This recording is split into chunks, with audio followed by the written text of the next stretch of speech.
ಶಾಂತಿ ಶಾಂತಿ ಶಾಂತಿ. ನಾವು ಮಹಾಭಾರತದ ಆದಿಪರ್ವದ 99ನೇ ಅಧ್ಯಾಯದ ಬಗ್ಗೆ ವಿಚಾರ ಮಾಡ್ತಿದ್ವಿ. ಇದರಲ್ಲಿ ಶಾಂತನು ಗಂಗಾದೇವಿ ಆ ಅಷ್ಟವಸುಗಳ ಕಥೆಯನ್ನು ಹೇಳಿದ್ದನ್ನು ತುಂಬ ಶ್ರದ್ಧೆಯಿಂದ ಏಕಾಗ್ರ ಚಿತ್ತದಿಂದ ಕೇಳ್ತಾನೆ. ಅವಷ್ಟು ಹೇಳಿದ ಮೇಲೆ ಕಂಡೀಷನ್ ಹಂಗೆ ಇತ್ತು, ನೀನು ಯಾವತ್ತು ಪ್ರಶ್ನೆ ಮಾಡ್ತೀಯ ಆವತ್ತು ನಾನು ಬಿಟ್ಟು ಹೋಗ್ತೀನಿ ಅಂತ. ಗಂಗಾದೇವಿಯು ಮೇಳೆದ್ದಳು. ಶಾಂತನುವು ಕಣ್ಣು ಮುಚ್ಚಿ ತೆಗೆಯುವುದರೊಳಗಾಗಿ ಗಂಗೆಯು ಮಗುವಿನೊಡನೆ ಅದೃಶ್ಯಳಾಗಿದ್ದಳು. ಮಗು ಇನ್ನೂ ಸಣ್ಣವನಾಗಿರ್ತಾನೆ. ಆ ಮಗುವನ್ನು ಸ್ವಲ್ಪ ದೊಡ್ಡವನಾಗಿ ಮಾಡಿ ಮತ್ತೆ ಅಂದರೆ ಭೀಷ್ಮನ್ನ ಮತ್ತೆ ತಿರುಗಿ ಕೊಡ್ತೀನಿ ಅಂದ್ಬಿಟ್ಟು ಅದೃಶ್ಯಳಾಗ್ಬಿಡ್ತಾಳೆ. ಆ ಗಂಗಾಪುತ್ರನೇ ದೇವವ್ರತನೆಂದು ಪ್ರಸಿದ್ಧನಾದನು. ತನ್ನ ತಂದೆಯಾದ ಶಾಂತನುವಿಗಿಂತಲೂ ಅಧಿಕ ಗುಣವಂತನಾದನು. ಶಾಂತನುವಿಗೆ ಇವೆಲ್ಲವೂ ಒಂದು ಸ್ವಪ್ನಪ್ರಾಯವಾಗಿತ್ತು. ಹೃದಯವು ಬಹಳ ಭಾರವಾಗಿತ್ತು. ಮೆಲ್ಲನೆ ಅಡಿಯುತ್ತಾ ರಾಜಧಾನಿಯನ್ನು ಸೇರಿದನು. ಜನಮೇಜಯ, ಶಾಂತನುವಿನ ಉತ್ತಮವಾದ ಕಲ್ಯಾಣ ಗುಣಗಳನ್ನು ನಾನು ಮುಂದೆ ನಿನಗೆ ಹೇಳುತ್ತೇನೆ. ಭರತವಂಶ ಪ್ರದೀಪನಾದ ಶಾಂತನುವಿನ ಸೌಭಾಗ್ಯದ ವರ್ಣನೆಯನ್ನು ಮಾಡುತ್ತೇನೆ. ಅವನು ಮತ್ತು ಅವನ ಮೊಮ್ಮಕ್ಕಳ ಇತಿಹಾಸವೇ ಮಹಾಭಾರತವೆಂದು ಪ್ರಖ್ಯಾತವಾಗಿದೆ. ಮತ್ತು ಶಾಂತನುವಿನ ಮೊಮ್ಮಕ್ಕಳೇ ಧೃತರಾಷ್ಟ್ರ, ಪಾಂಡು ಮತ್ತು ಅವ್ರ ಮಕ್ಕಳೇ, ಅವರಿಂದನೇ ಮಹಾಭಾರತ. ಈಗ ಜನ್ಮೇಜಯನಿಗೆ ಶಾಂತನುವಿನ ಗುಣದ ಬಗ್ಗೆ ಎಕ್ಸ್ಪ್ಲೇನ್ ಮಾಡಿಬಿಟ್ಟು ಭೀಷ್ಮನ ಬಗ್ಗೆ ಕೂಡ ಅವರಿಬ್ಬರ ಬಗ್ಗೆನೂ ಚೆನ್ನಾಗಿ ಈಗ ಸ್ಟೋರಿ ಬರುತ್ತೆ. ಜನ್ಮೇಜಯ, ದೇವತೆಗಳಿಂದಲೂ ರಾಜರ್ಷಿಗಳಿಂದಲೂ ಸತ್ಕೃತನಾದ ಧೀಮಂತನಾದ ರಾಜನಾದ ಶಾಂತನುವು ಧರ್ಮಾತ್ಮನೆಂದು ಸತ್ಯಸಂಧನೆಂದು 3 ಲೋಕಗಳಲ್ಲಿಯೂ ಪ್ರಸಿದ್ಧನಾಗಿದ್ದನು. ದಮ, ದಾನ, ಕ್ಷಮೆ, ಬುದ್ಧಿ, ಲಜ್ಜೆ, ಧೈರ್ಯ, ಉತ್ತಮವಾದ ತೇಜಸ್ಸು ಇವುಗಳು ಸತ್ವನಾದ ಪುರುಷ ಋಷಭನಾದ ಶಾಂತನುವಿನಲ್ಲಿ ಮೂರ್ತಿಮತ್ತಾಗಿ ನೆಲೆಸಿದ್ದವು. ಎಲ್ಲ ಪ್ರಕಾರವಾದ ಸತ್ವಗುಣ ಪ್ರಧಾನವಾಗಿರ್ತಾನೆ. ಸಕಲ ಗುಣ ಪರಿಪೂರ್ಣನಾಗಿದ್ದ ಶಾಂತನುವು ಧರ್ಮಾರ್ಥ ಕುಶಲನಾಗಿಯೂ ಇದ್ದು ಭರತವಂಶದ ರಕ್ಷಕನಾಗಿಯೂ ಸರ್ವಜನ ರಕ್ಷಕನಾಗಿಯೂ ಇದ್ದನು. ಅವನ ಕುತ್ತಿಗೆಯು ಶಂಖಕ್ಕೆ ಸಮಾನವಾಗಿದ್ದಿತು. ಶಂಖ ಅಂದರೆ ಶಂಖ ಥರ 3 ಲೈನ್ಸು ಹಂಗೆಲ್ಲ ಇರ್ತಾವೆ ಅನಿಸುತ್ತೆ. ಸಮಾನವಾಗಿದ್ದಿತು. ವಕ್ಷಸ್ಥಲವು ವಿಶಾಲವಾಗಿದ್ದಿತು. ಹೆಗಲು ಉನ್ನತವಾಗಿದ್ದವು. ಮದಿಸಿದ ಆನೆಯಂತೆಯೇ ಅವನು ಮಹಾಪರಾಕ್ರಮಿಯಾಗಿದ್ದನು. ಹೆಚ್ಚೇನು ಹೇಳಿಲಿ ಜನಮೇಜಯ, ಸಕಲ ರಾಜ ಲಕ್ಷಣಗಳು ಸಂಪೂರ್ಣವಾದ ಕಳೆಗಳಿಂದ ಕೂಡಿರುವುದಾಗಿ ಆ ರಾಜನಲ್ಲಿಯೇ ನಿವಾಸ ಮಾಡಿಕೊಂಡಿದ್ದವು. ಕೀರ್ತಿಮಂತನಾದ ಶಾಂತನುವಿನ ಸದಾಚಾರ ಸದ್ಗುಣಗಳು ಮತ್ತು ಅವನ ಪ್ರಭಾವವನ್ನು ಕಂಡು ಪ್ರಜೆಗಳು ಈ ಥರ ಹೇಳ್ಕೊತಾರಂತೆ. ಕಾಮ ಮತ್ತು ಅರ್ಥಗಳಿಗಿಂತಲೂ ಧರ್ಮವೇ ಶ್ರೇಷ್ಠವೆಂಬ ನಿಶ್ಚಯಕ್ಕೆ ಬಂದರು. ಮಹಾಸತ್ವನಾದ ಶಾಂತನುವಿನಲ್ಲಿ ಎಲ್ಲ ಸದ್ಗುಣಗಳು ಇದ್ದವು. ಧರ್ಮ ಮೂಲವಾಗಿ ರಾಜ್ಯಭಾರ ಮಾಡುವವರಲ್ಲಿ ಅವನಿಗೆ ಸಮಾನನಾದ ರಾಜನು ಪೃಥ್ವಿಯಲ್ಲಿಯೇ ಆ ಸಮಯದಲ್ಲಿ ಬೇರೊಬ್ಬನಿರಲಿಲ್ಲ. ಧರ್ಮದಲ್ಲಿಯೇ ಯಾವಾಗಲೂ ನಿರತನಾಗಿರುತ್ತಿದ್ದನು. ಧರ್ಮಾತ್ಮರಲ್ಲಿ ಶ್ರೇಷ್ಠನೆನಿಸಿದ್ದ ಮಹೀಪಾಲನಾದ ಶಾಂತನುವನ್ನು ಪೃಥ್ವಿಯ ಎಲ್ಲ ರಾಜರು ಸೇರಿ ಚಕ್ರವರ್ತಿಯ ಸಿಂಹಾಸನದಲ್ಲಿ ಕುಳ್ಳಿರಿಸಿ ಅಭಿಷೇಕಿಸಿದರು. ಧರ್ಮಾತ್ಮನಾದ ಅವನಿಗೆ ರಾಜ್ಯಗಳೆಲ್ಲವನ್ನೂ ಗೆದ್ದು ಚಕ್ರವರ್ತಿಯಾಗಬೇಕಾದ ಶ್ರಮವೂ ಇಲ್ಲವಾಯಿತು. ಅವನು ಒಳ್ಳೆಯ ಗುಣಕ್ಕೆ ಎಲ್ಲರೂ ತಾನು ಸಾಮಂತರ ರಾಜರಾಗ್ಬಿಟ್ಟಿರ್ತಾರಂತೆ. ಅವನು ಯುದ್ಧ ಮಾಡಿ ಚಕ್ರವರ್ತಿ ಆಗಬೇಕಾದ ಅವಶ್ಯಕತೆಯೇ ಇಲ್ಲ. ಅಷ್ಟೇ. ಮತ್ತೆ ನಾವು ಇನ್ನೊಬ್ಬ ವ್ಯಕ್ತಿಗೆ ಯಾವಾಗ ಗೊತ್ತಾಗ್ಬಿಡುತ್ತೆ ನಮ್ಮಿಂದ ಆತನಿಗೆ ಯಾವುದೇ ಪ್ರಕಾರವಾದ ಹಾನಿ ಇಲ್ಲ, ನಮ್ಮಿಂದ ಆತನಿಗಿನ್ನೂ ಉಪಯೋಗನೇ ಹೆಚ್ಚಾಗುತ್ತೆ ಅಂದಾಗ ಮತ್ತೆ ಆ ವ್ಯಕ್ತಿ ನಮ್ಮ ಮೇಲೆ ಏನಕ್ಕೆ ದ್ವೇಷ ಮಾಡ್ತಾನೆ. ಸ್ವಭಾವ ಹಂಗೆ ಸತ್ವಗುಣ ಪ್ರಧಾನವಾಗಿಬಿಟ್ಟಿದ್ರೆ ಆಟೋಮೆಟಿಕ್ಕಾಗಿ ಎಲ್ಲರೂ ನಿನ್ನ ಸರೆಂಡರ್ಗೆ ಬಂದುಬಿಡ್ತಾರೆ. ಕೇವಲ ಧರ್ಮದ ಬಲದಿಂದಲೇ ಅವನು ಸಮಸ್ತ ರಾಜರ ಮನಸ್ಸನ್ನು ಗೆದ್ದನು. ಎಲ್ಲ ರಾಜರು ಅವನಿಗೆ ಬಹಳ ಸಂತೋಷದಿಂದಲೇ ಆಶ್ರಿತರಾಗಲು ಒಪ್ಪಿದರು. ಅವನನ್ನು ಚಕ್ರವರ್ತಿಯನ್ನಾಗಿ ಪಡೆದುದಕ್ಕೆ ಅವನ ಆಶ್ರಿತ ರಾಜರಿಗೆ ಸದ್ಯಫಲವೇ ಸಿಕ್ಕಿತು. ಅವನನ್ನು ಪತ್ನಿಯನ್ನಾಗಿ ಅಥವಾ ರಕ್ಷಕನನ್ನಾಗಿ ಪಡೆದು ಭೂಮಿಪಾಲರು ಶೋಕ, ಭಯ ಮತ್ತು ಮಾನಸಿಕ ಸಂತಾಪಗಳಿಂದ ವಿಮುಕ್ತರಾದರು. ಪತಿ ಅಂದರೆ ಪಾಲನೆ ಮಾಡೋನು ಪತಿ, ನಮ್ಮನ್ನು ರಕ್ಷಣೆ ಮಾಡಿ ನಮ್ಮ ಪಾಲನೆ ಯಾರು ಮಾಡ್ತಾ ಇರ್ತಾರೋ ಅವನನ್ನು ಕೂಡ ಪತಿ, ನಮ್ಮೆಲ್ಲರ ಪತಿ, ಪ್ರಜೆಗಳ ಪತಿ, ರಾಜ ಅಂತ. ಆ ಥರ ಸ್ವಪ್ನದಲ್ಲಿಯೂ ಅವರಿಗೆ ಭೀತಿ ಎಂಬುದಿರಲಿಲ್ಲ.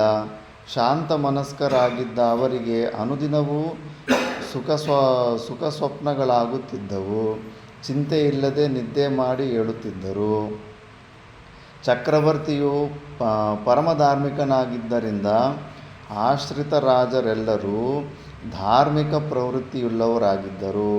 ಇಂದ್ರನಿಗೆ ಸಮಾನವಾದ ತೇಜಸ್ಸಿನಿಂದ ಕೂಡಿದ್ದ ಕೀರ್ತಿಮಂತನಾದ ಶಾಂತನುವಿನ ಆಶ್ರಿತ ರಾಜರು ಶಿಷ್ಟರು, ಯಜ್ಞದಾನ ಕ್ರಿಯಾಶೀಲರೂ ಆಗಿದ್ದರು. ಶಾಂತನು ಪ್ರಮುಖರಾದ ರಾಜರಿಂದ ಭೂಲೋಕವು ಸಂರಕ್ಷಿಸಲ್ಪಡುತ್ತಿದ್ದ ಆ ಸಮಯದಲ್ಲಿ ಪ್ರಪಂಚದ ಎಲ್ಲ ವರ್ಣದವರು ಧರ್ಮವನ್ನೇ ಪ್ರಧಾನವನ್ನಾಗಿಟ್ಟುಕೊಂಡು ತಮ್ಮ ತಮ್ಮ ಕರ್ತವ್ಯಗಳನ್ನು ಪರಿಪಾಲಿಸುತ್ತಿದ್ದರು. ಧರ್ಮಕ್ಕೆ ಎಲ್ಲರೂ ಅಡ್ಡಿಯಾಳಾಗಿದ್ದರು. ಧರ್ಮ ಮೂಲವಾಗಿ, ಧರ್ಮ ಪ್ರಧಾನವಾಗಿ ಜನರೆಲ್ಲರೂ ನಡೆದುಕೊಳ್ಳಬೇಕೆಂಬುದರಲ್ಲಿ ಬಹಳ ತತ್ವವಿದೆ. ಭಾರತ ದೇಶದಲ್ಲಿ ಹಿಂದೆ ರಾಜರು ಸ್ವತಂತ್ರರಾಗಿರಲಿಲ್ಲ, ಸ್ವೇಚ್ಛೆಯಂತೆ ಕೆಲಸ ಮಾಡುತ್ತಿರಲಿಲ್ಲ. ಇದು ಟೀಕಾಕಾರ ಅಭಿಪ್ರಾಯ. ಧರ್ಮವೆಂಬುದು ಅವರನ್ನು ನಿಯಂತ್ರಿಸುತ್ತಿದ್ದಿತು. ಒಬ್ಬೊಬ್ಬರಿಗೂ ಒಂದೊಂದು ಕೌಂಟರ್ ವೆಯ್ಟ್ ಇರುತ್ತೆ. ರಾಜನಿಗೆ ಕೌಂಟರ್ ವೆಯ್ಟ್, ಬ್ರಾಹ್ಮಣನೂ ಕೂಡ ರಾಜ ಶಿಕ್ಷೆ ಆಗ್ಬೋದು. ಮತ್ತು ರಾಜನ ತಪ್ಪು ಮಾಡಿದ್ರೆ ಯಾರು ಶಿಕ್ಷೆ ಅಂದರೆ, ರಾಜನನ್ನು ಕಂಟ್ರೋಲ್ ಮಾಡೋದು ಏನು ಅಂದರೆ, ರಾಜನನ್ನು ಕೇವಲ ಧರ್ಮನೇ, ಇನ್ನೊಬ್ಬ ಧರ್ಮವನ್ನು ಆಚರಣೆ ಮಾಡಿ ಇನ್ನೊಬ್ಬ ರಾಜನೇ ಅವನನ್ನು ಕಂಟ್ರೋಲ್ ಮಾಡೋದಕ್ಕಾಗುತ್ತೆ, ಅವನನ್ನು ಶಾಸ್ತ್ರನೇ ಅವನಿಗೆ ಕಂಟ್ರೋಲ್ ಮಾಡುತ್ತೆ ಅಂದ್ಬಿಟ್ಟು. ಅದಕ್ಕೆ ರಾಜರು ಮಾಡಬೇಕಾದ್ರೆ ಫಸ್ಟು ಶಾಸ್ತ್ರಜ್ಞಾನ ಇದೆ ಅಂತ ಪರೀಕ್ಷೆ ಮಾಡಿ ಆವಾಗ ರಾಜರು ಮಾಡ್ತಾಯಿದ್ರು. ಯಾಕಂದರೆ ಅವನಿಗೆ ಒಂದು ಸತಿ ಪವರ್ ಬಂದ ಮೇಲೆ ಮತ್ತೆ ಅವನು ಮಾಡಿದ್ದೇ ರೂಲು, ಏನು ಬೇಕಾದರೂ ಮಾಡ್ಬೋದು ಅವನು.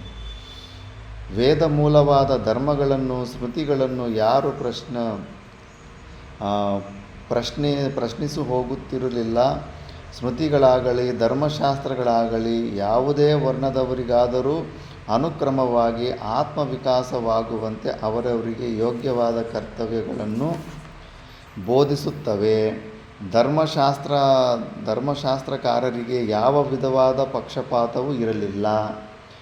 ಈ ಕಾರಣದಿಂದಲೇ ಇಂತಹ ಧರ್ಮವನ್ನು ರಾಜರು ಸಂರಕ್ಷಿಸುತ್ತಿದ್ದರು. ಧರ್ಮದ ಶಕ್ತಿಯು ಎಷ್ಟೆಂಬುದನ್ನು ನಾವು ಇಂದು ಕಾಣಬಹುದಾಗಿದೆ. ಧರ್ಮದ ಭಾವನೆಯಿಂದ ಉಪವಾಸಾದಿಗಳನ್ನು ಇಂದು ಮಾಡುತ್ತಾರೆ, ಏಕಾದಶಿ ವ್ರತವನ್ನು ಆಚರಿಸುತ್ತಾರೆ. ಧರ್ಮದ ಕಾರಣದಿಂದ ಕಾಯಕ್ಲೇಶಗಳನ್ನು ಸಹಿಸಿಕೊಳ್ಳುತ್ತಾರೆ. ಆದರೆ ಕೇವಲ ರಾಜದಂಡನೆಯಿಂದ ಇದು ಸಾಧ್ಯವಾಗಲಾರದು. ನೋಡು, ಮತ್ತಿಂಥ ಉಪವಾಸ ಇಂಥವೆಲ್ಲ ನಾವು ಪನಿಷ್ಮೆಂಟ್ ತಗೊತೀವಲ್ಲ ಶರೀರಕ್ಕೆ. ಊಟ ತಿಂಡಿಲ್ಲ ಅಂದರೆ ಡಲ್ ಆಗಿಬಿಟ್ಟಿರ್ತೀವಿ, ಶಕ್ತಿ ಕಡಿಮೆ ಆಗುತ್ತೆ. ಆವಾಗ ನಮಗೇನು ಯಾರಾದರೂ ಪನಿಷ್ಮೆಂಟ್ ಕೊಡ್ತಾರೆ, ನಾವು ಶಿಕ್ಷೆ ವಿಧಿಸ್ಕೊತೀವಲ್ಲ, ಅಂದರೆ ಶಾಸ್ತ್ರ ಧರ್ಮನ ಮುಂದೆ ಇಟ್ಟುಕೊಂಡು ಕೂಡ ನಾವು ಶರೀರನ ತಪಸ್ಸಕ್ಕೆ ಬಿಡ್ತಾ ಇರ್ತೀವಿ. ಅದೇ ಥರ ರಾಜರಿಗೆ ಅವರು ಓದಿರೋಂಥ ಧರ್ಮಶಾಸ್ತ್ರನೇ ಅವರನ್ನು ಕಂಟ್ರೋಲ್ ಮಾಡ್ತಾ ಇರುತ್ತೆ. ಈ ಥರ ಶಾಂತನು ಪ್ರಮುಖರಾದ ರಾಜರಿಂದ ಧರ್ಮಕ್ಕೆ ಎಲ್ಲರೂ ಅಡಿಯಾಳಾಗಿದ್ದರು. ಶಾಂತನುವಿನ ಆಳ್ವಿಕೆಯಲ್ಲಿ ಕ್ಷತ್ರಿಯರು ಬ್ರಾಹ್ಮಣರ ಪರಿಚರ್ಯೆಯನ್ನು ಮಾಡುತ್ತಿದ್ದರು. ವೈಶ್ಯರು ಬ್ರಹ್ಮಕ್ಷತ್ರಿಯರ ಪರಿಚರ್ಯೆಯನ್ನು ಮಾಡುತ್ತಿದ್ದರು. ಶೂದ್ರರು ಬ್ರಹ್ಮಕ್ಷತ್ರಿಯ ವೈಶ್ಯರಲ್ಲಿ ಅನುರಕ್ತಿಯುಳ್ಳವರಾಗಿ ಸೇವಿಸುತ್ತಿದ್ದರು. ಚಾತುರ್ವರ್ಣ್ಯ ಆಶ್ರಮ ಧರ್ಮ ತುಂಬ ಚೆನ್ನಾಗಿತ್ತು. ಇವರು ಬ್ರಿಟಿಷರ್ಸು ಅವರೆಲ್ಲ ಬಂದುಬಿಟ್ಟು ಇಲ್ಲದೇ ಇರೋ ಚುಚ್ಚನ್ನು ಇಟ್ಟಿರೋದಷ್ಟೇ. ಕೆಲವೊಂದು ಜಾಗದಲ್ಲಿ ಭೇದಗಳು ಜಾಸ್ತಿ ಆಗಿಬಿಟ್ಟಿದೆ, ಮುಟ್ಟಬಾರ್ದು ಹಂಗೆ ಹಿಂಗೆ ಅಂದ್ಬಿಟ್ಟು ಜಾಸ್ತಿ ದೂರ ಹೋಗ್ಬಿಟ್ಟಿದ್ದಾರೆ. ಅಷ್ಟೇ ಹೊರತು ಮುಂಚೆ ಎಲ್ಲರೂ ಪ್ರತಿಯೊಂದು ವರ್ಣವನ್ನು ಇನ್ನೊಂದು ವರ್ಣವನ್ನು ಸನ್ಮಾನ ಮಾಡ್ತಿದ್ದ. ಅವ್ರ ಜಾಗದಲ್ಲಿ ಯಾರಿಗೆ ಏನು ರೆಸ್ಪೆಕ್ಟ್ ಕೊಡಬೇಕೋ ಆ ರೆಸ್ಪೆಕ್ಟು ಕೊಡ್ತಾಯಿದ್ರು ಸಿಸ್ಟಮಲ್ಲಿ. ಮತ್ತು ಅದು ಲೋಕ ಮರ್ಯಾದೆಗೆ ತಕ್ಕಂತೆ ಒಬ್ರಿಗೊಬ್ಬರು ಸನ್ಮಾನ ಕೊಟ್ಕೊಂತ ಜೀವನ ಮಾಡ್ತಾಯಿದ್ರು. ಈ ಬ್ರಿಟಿಷರು ಬಂದುಬಿಟ್ಟಿದ್ದು ಇಲ್ಲದೇ ಇರೋ ಅಂಥದ್ದು ಬೆಂಕಿ ಎಲ್ಲ ಹಚ್ಚಿಬಿಟ್ಟಿದ್ದು ಅವರೇ ಭೇದ ಬುದ್ಧಿನೆಲ್ಲ ಸೃಷ್ಟಿ ಮಾಡಿದ್ದೆ ಅವರಿಗೆ. ಜಾಸ್ತಿ ಲೇಬರ್ ಬುದ್ಧಿಯಿಂದ ನೋಡೋದು ಅವ್ರು ಬ್ರಿಟಿಷರು ಬಂದ ಮೇಲೇ ಕಾಲು ಹೊತ್ತಿಸ್ಕೊಳ್ಳೋದು, ಅವು ಇವು ವಿಪರೀತವಾಗಿ ಬೇಕಂತೆಲ್ಲ ಮಾಡಿಸ್ತಾ ಇರ್ತಾರೆ ಅವರು. ಅದು ಅಷ್ಟಕ್ಕೆ ಮುಂಚೆ ಅವನು ಲಾರ್ಡ್ ಮೆಕೆಲೆ ಅಂತ ಒಬ್ಬ ಬಂದಿರ್ತಾನೆ, ಕನ್ಯಾಕುಮಾರಿಯಿಂದ ಕಾಶ್ಮೀರ ತನಕ ಮತ್ತು ಗುಜರಾತಿಂದ ಆ ಕಡೆ ಕಲ್ಕತ್ತಾ ತನಕ ಎಲ್ಲ ಸುತ್ತಾಡಿ ನೋಡಿರ್ತಾನೆ. ಅವ್ರು ಫಸ್ಟ್ ಬ್ರಿಟಿಷರು ಯಾವುದೇ ದೇಶನ ಕಬ್ಜಾ ಮಾಡಬೇಕಂದ್ರೆ ಫಸ್ಟ್ ಸರ್ವೆ ಮಾಡ್ತಾರೆ, ಏನು ಮಾಡಿದ್ರೆ ನಾವು ಕಬ್ಜಾ ಮಾಡೋಕ್ಕಾಗುತ್ತೆ ಅಂತ. ಅವನು ಸರ್ವೆ ಎಲ್ಲ ಮಾಡ್ಕೊಂಬಂದಮೇಲೆ ಅಲ್ಲಿ ವಿಕ್ಟೋರಿಯಾಗೆ ಆಗಿರೋ ರಾಣಿಗೆ ಲೆಟ್ರ್ ಬರೆದಿದ್ದಾನೆ. ಆ ಲೆಟ್ರ್ ಈಗಲೂ ಇದೆ, ಮೊನ್ನೆ ಗ್ರೂಪಲ್ಲಿ ಕೂಡ ಆಗಿದ್ದೆ. 1835 ಅದು 1835 ಇಸ್ವಿನಲ್ಲಿ ಆ ಲೆಟ್ರಲ್ಲಿ ಸ್ಪಷ್ಟವಾಗಿ ಬರೆದಿದ್ದಾನೆ, ಭಾರತ ದೇಶವು ಸಂಪೂರ್ಣವಾಗಿ ತುಂಬ ಅದರ ಒಂದು ಜ್ಞಾನದಿಂದ ತುಂಬ ಸಮೃದ್ಧಿಯಾಗಿದೆ. ಆವಾಗಲೇ ಅದು ಸೋನೆ ಕಚಿಡಿಯ ಅಂದರೆ ಬಂಗಾರದ ಗುಡ್ಡ ಅನ್ನೋ ಥರ ಪ್ರಸಿದ್ಧಿಯಾಗಿತ್ತು ಪ್ರಪಂಚದಲ್ಲೆಲ್ಲ ಕೂಡ. ಭಾರತವನ್ನೆಲ್ಲ ಹಂಗೆ ಪ್ರಸಿದ್ಧಿ ಎಲ್ಲರಿಗೂ ಗೊತ್ತಿತ್ತು. ಯಾಕಂದರೆ ಅವರು ಯಾರಿಗೂ ಇನ್ಫಾರ್ಮೇಷನ್ ವಿಷಯದಲ್ಲಿ ಎಲ್ಲರಿಗೂ ಸಂಪೂರ್ಣವಾಗಿತ್ತು. ಗುರುಕುಲಗಳು ಎಲ್ಲಿ ತನಕ ನಡೀತಾ ಇತ್ತೋ ಅಲ್ಲಿ ತನಕ ಎಲ್ಲರಿಗೂ ಅವ್ರವ್ರ ಕರ್ತವ್ಯಗಳಿಂದ ಅವರವರು ಸ್ವಧರ್ಮವನ್ನು ಆಚರಣೆ ಮಾಡಿಕೊಂಡು ತುಂಬ ಸಂತುಷ್ಟವಾಗಿದ್ದರಂತೆ. ಅವನು ಒಂದೇ ಬರೆದವನು, ನಾವು ಈ ದೇಶನ ಕಬ್ಜಾ ಮಾಡಬೇಕಂದ್ರೆ ಅವ್ರ ಎಜುಕೇಷನ್ ಸಿಸ್ಟಮನ್ನು ನಾಶ ಮಾಡಬೇಕು ಅಂತ. ಅವ್ರಿಗೆ ಎಲ್ಲಿ ತನಕ ಅವರ ಶಾಸ್ತ್ರದ ಜ್ಞಾನ ಸಿಗ್ತಾ ಇರುತ್ತೋ ನಮ್ಮದು ಅವ್ರ ಮುಂದೆ ಏನಕ್ಕೂ ಕೆಲಸಕ್ಕೆ ಬರೋದಿಲ್ಲ. ಅವ್ರಿಗೆ ನಾವು ಏನು ಹೇಳೋದಕ್ಕಾಗೋದಿಲ್ಲ, ಅವ್ರು ಹೇಳ್ದಂಗೆ ನಾವು ಕೇಳಬೇಕಾಗುತ್ತೆ. ಪ್ರತಿಯೊಂದು ವಿಷಯದಲ್ಲೂ ಅವ್ರಿಗೆ ನಮಗಿಂತ ಹೆಚ್ಚು ಜ್ಞಾನ ಇದೆ. ಈ ಸೋಷಿಯಲ್ ರಿಫಾರ್ಮಿಂಗ್ ಬಗ್ಗೆ ಆಗಲಿ, ಕಾನೂನು ಬಗ್ಗೆ ಆಗಲಿ, ನ್ಯಾಯದ ಬಗ್ಗೆ ಆಗಲಿ ಎಲ್ಲವಲ್ಲೂ ಅಡ್ವಾಂಟೇಜಿಗಿದ್ದಾರೆ. ಎಲ್ಲಿ ತನಕ ಅವರು ಶಾಸ್ತ್ರದಿಂದ ಅಷ್ಟೊಂದು ಗ್ರೇಟ್ ಇನ್ಫಾರ್ಮೇಷನ್ ಸಿಗ್ತಾ ಇರುತ್ತೋ ಅವರನ್ನು ಇನ್ನೊಬ್ಬರು ಹೆಂಗೆ ಕಬ್ಜಾ ಮಾಡೋದಕ್ಕಾಗುತ್ತೆ. ಆದ್ದರಿಂದ ನಾವು ಫಸ್ಟ್ ಎಜುಕೇಷನ್ ಸಿಸ್ಟಮ್ ಮೇಲೆ ಅಟ್ಯಾಕ್ ಮಾಡಬೇಕಂತ ಪ್ಲ್ಯಾನ್ ಮಾಡ್ತಾರೆ. ಅದಕ್ಕೆ ಅವರು ಒಂದೊಂದು ಕೋಣೆ ನಮ್ಮಲ್ಲಿರೋ ದ್ವೇಷಗಳನ್ನು ಅವರು ಇದು ಮಾಡ್ಕೊಂಬಿಟ್ರು. ಅದು ಏನಂತಾರೆ, ಇನ್ವೆಸ್ಟ್ಮೆಂಟ್. ನಮ್ಮಲ್ಲೇ ಒಬ್ಬ ರಾಜನ ಕಂಡ್ರೆ ಇನ್ನೊಬ್ಬ ರಾಜನಿಗೆ ಆಗ್ತಾ ಇರಲಿಲ್ಲ. ಆ ದ್ವೇಷಗಳನ್ನು ಅವ್ರು ಇನ್ವೆಸ್ಟ್ಮೆಂಟ್ ತಗೊಂಡು ಇಲ್ಲಿ ಈ ರಾಜನಿಗೆ ಸಪೋರ್ಟ್ ಹೋಗ್ಬಿಟ್ಟು ಆ ರಾಜನ ಸಾಯಿಸೋದು, ಮತ್ತು ಆ ಕಡೆ ರಾಜನ ಸಪೋರ್ಟ್ ಹೋಗಿ ಇವರನ್ನು ಸಾಯಿಸೋದು, ಮತ್ತು ಇವ್ರು ಕಬ್ಜಾ ಮಾಡಿ ಫಸ್ಟು ಗುರುಕುಲಕ್ಕೆ ಟ್ಯಾಕ್ಸ್ ಹಾಕ್ಬಿಡೋದು. ಮುಗಲ್ಸ್ ಆದರೆ ಬೆಂಕಿ ಇಟ್ಬಿಟ್ಟು ಸುಟ್ಟುಬಿಡ್ತಾಯಿದ್ರು ಅವರು ಮೂರ್ಖರು. ಆ ಬೆಂಕಿ ಇಟ್ಟು ಸುಟ್ಟುಬಿಟ್ರೆ ಏನಾದರೂ ನಿಂತೋಗೋದು, ಇನ್ನೊಂದು ಜಾಗದಲ್ಲಿ ಸ್ಟಾರ್ಟ್ ಆಗುತ್ತೆ. ಇವ್ರೇನು ಮಾಡಿದ್ರು, ಬುದ್ಧಿ ಬಂದರು, ಆ ಕೆಟ್ಟ ಹೆಸರು ನಮ್ಗೆ ಬೇಡ ಅಂದ್ಬಿಟ್ಟಿದ್ದನ್ನು ಫಸ್ಟು ಟ್ಯಾಕ್ಸ್ ಆಗೋದು. ಎಂಥ ಟ್ಯಾಕ್ಸು? ತುಂಬ ಹೆವಿ ಟ್ಯಾಕ್ಸು. ಮತ್ತು ಅಂಥ ಟ್ಯಾಕ್ಸ್ ಹಾಕಿದ ಮೇಲೆ ಮತ್ತೆ ಅವ್ರು ಎಲ್ಲಿಂದ ತಂದು ಕೊಡ್ತಾರೆ? ಆ ಥರ ಒಂದೊಂದೇ ಎಲ್ಲ ಗುರುಕುಲ ಸಿಸ್ಟಮ್ಗಳು ಎಲ್ಲ ಬಂದಾಗೋಗ್ಬಿಟ್ಟು ಫಸ್ಟು ಎಜುಕೇಷನ್ ನೋಡಿದ್ರು, ಮೈನ್ ಅಲ್ಲೇ ಟಾರ್ಗೆಟ್ ಮಾಡಿದ್ರು, ಯಾವ ಗುರುಕುಲ ಎಲ್ಲೆಲ್ಲಿ ನಡೀತಾ ಇದೆ ಅಂತ. ಅದಕ್ಕೆ ಮೇಲೆ ಟ್ಯಾಕ್ಸ್ ಹಾಕಿ ಫಸ್ಟ್ ಅದನ್ನು ಬಂದ್ ಮಾಡಿಸ್ಬಿಟ್ರು. ನಮ್ಮ ಶಾಸ್ತ್ರದ ಬಗ್ಗೆ ನಮ್ಗೆ ಇನ್ಫಾರ್ಮೇಷನ್ ಸಿಗೋದು ನಿಂತೋಗ್ಬಿಟ್ಟ ಮೇಲೆ ಮತ್ತೆ ಅವರು ಅಲ್ಲಿ ಬರೆದವನೇ ಆ ಲೆಟ್ರಲ್ಲಿ, ನಾವು ಅವ್ರಿಗೆಲ್ಲ ನಮ್ಮದು ಓದಿಸ್ಬೇಕು, ಅಲ್ಲಿನ ಚರಿತ್ರೆ, ಅಲ್ಲಿನವರು ಯಾವ ಥರ ಮಾಡಬೇಕಂದ್ರೆ ಇಂಗ್ಲೀಷ್ ಮಾತಾಡೋದು ಬಂದ್ರೇ ಗ್ರೇಟ್ ಅಂತ ಫೀಲಿಂಗ್ ಬರಬೇಕು ಅವ್ರಿಗೆ. ಅವ್ರ ಭಾಷೆ ಮಾತಾಡಿದ್ರೆ ಅದೇನು ಗ್ರೇಟ್ ಅಲ್ಲ, ಮೂರ್ಖರನ್ನೋ ಭಾವನೆ ಬರಬೇಕು. ನಮ್ಮ ಭಾಷೆಯನ್ನು ಓದೋರೇ ಗ್ರೇಟು, ನಮ್ಮ ಭಾಷೆನ ಓದೋರೇ ವಿದ್ಯಾವಂತರು ಅನ್ನೋ ಭಾವನೆಯನ್ನು ತರಿಸ್ಬೇಕು. ಆವಾಗ ನಾವು ನಮ್ಮ ಒಂದು ವೆಸ್ಟರ್ನ್ ಕಲ್ಚರನ್ನು ಇಲ್ಲಿ ಮಾಡೋದಕ್ಕಾಗುತ್ತೆ ಅಂತ ಸುಮಾರು ಸಕ್ಸಸ್ ಆಗಿಬಿಟ್ಟಿದ್ದಾರೆ. ಇವತ್ತು ಕೂಡ ಅಷ್ಟೇ, ಇಂಗ್ಲೀಷು ಮಾತಾಡೋದು ಬಂದಿರೋವನಿಗೆ ಸನ್ಮಾನ ಇದೆ. ಅವ್ರದ್ದು ಏನಾಗುತ್ತೆ ಅಂದರೆ ಪ್ಲ್ಯಾನು, ನಮ್ಮವರು ಈ ಶಾಸ್ತ್ರನ ಕೂಡ ಇಂಗ್ಲೀಷಿಗೆ ತಗೊಂಡು ಹೋಗ್ಬಿಟ್ರು. ಆ ಶಾಸ್ತ್ರದ ಪವರ್ ಹೆಂಗಿರುತ್ತಂದರೆ, ಇನ್ನೊಬ್ಬ ಮ್ಯಾಕ್ಸ್ ಮಲ್ಲರ್ ಅಂತ ಜರ್ಮನಿಯಲ್ಲಿ ಒಬ್ಬಿರ್ತಾನೆ, ಅವನಿಗೂ ಈ ವೇದಗಳನ್ನೆಲ್ಲ ಉಲ್ಟಾ ಪಲ್ಟಾ ಮಾಡಿಬಿಟ್ಟು ಇಂಗ್ಲೀಷಲ್ಲಿ ಎಲ್ಲ ಚೀಪ್ ಥರ ಬರೆದುಬಿಡಿ, ಏನಾದರೂ ಯಾರಿಗೂ ಓದಿದ ತಕ್ಷಣ ಅಸಹ್ಯ ಬರೋ ಥರ ಬರೆದುಬಿಟ್ಟಿದ್ದಾನೆ ಅಂದ್ಬಿಟ್ಟು ಎಲ್ಲ ಕೊಡ್ತಾ ಇರ್ತಾನೆ ಪ್ರಾಜೆಕ್ಟು. ಅವನು ಅದನ್ನು ಆ ಕಡೆ ಈ ಕಡೆ ತಾರುಮಾರು ಮಾಡಬೇಕಂದ್ರೂ ಓದಬೇಕಲ್ಲ.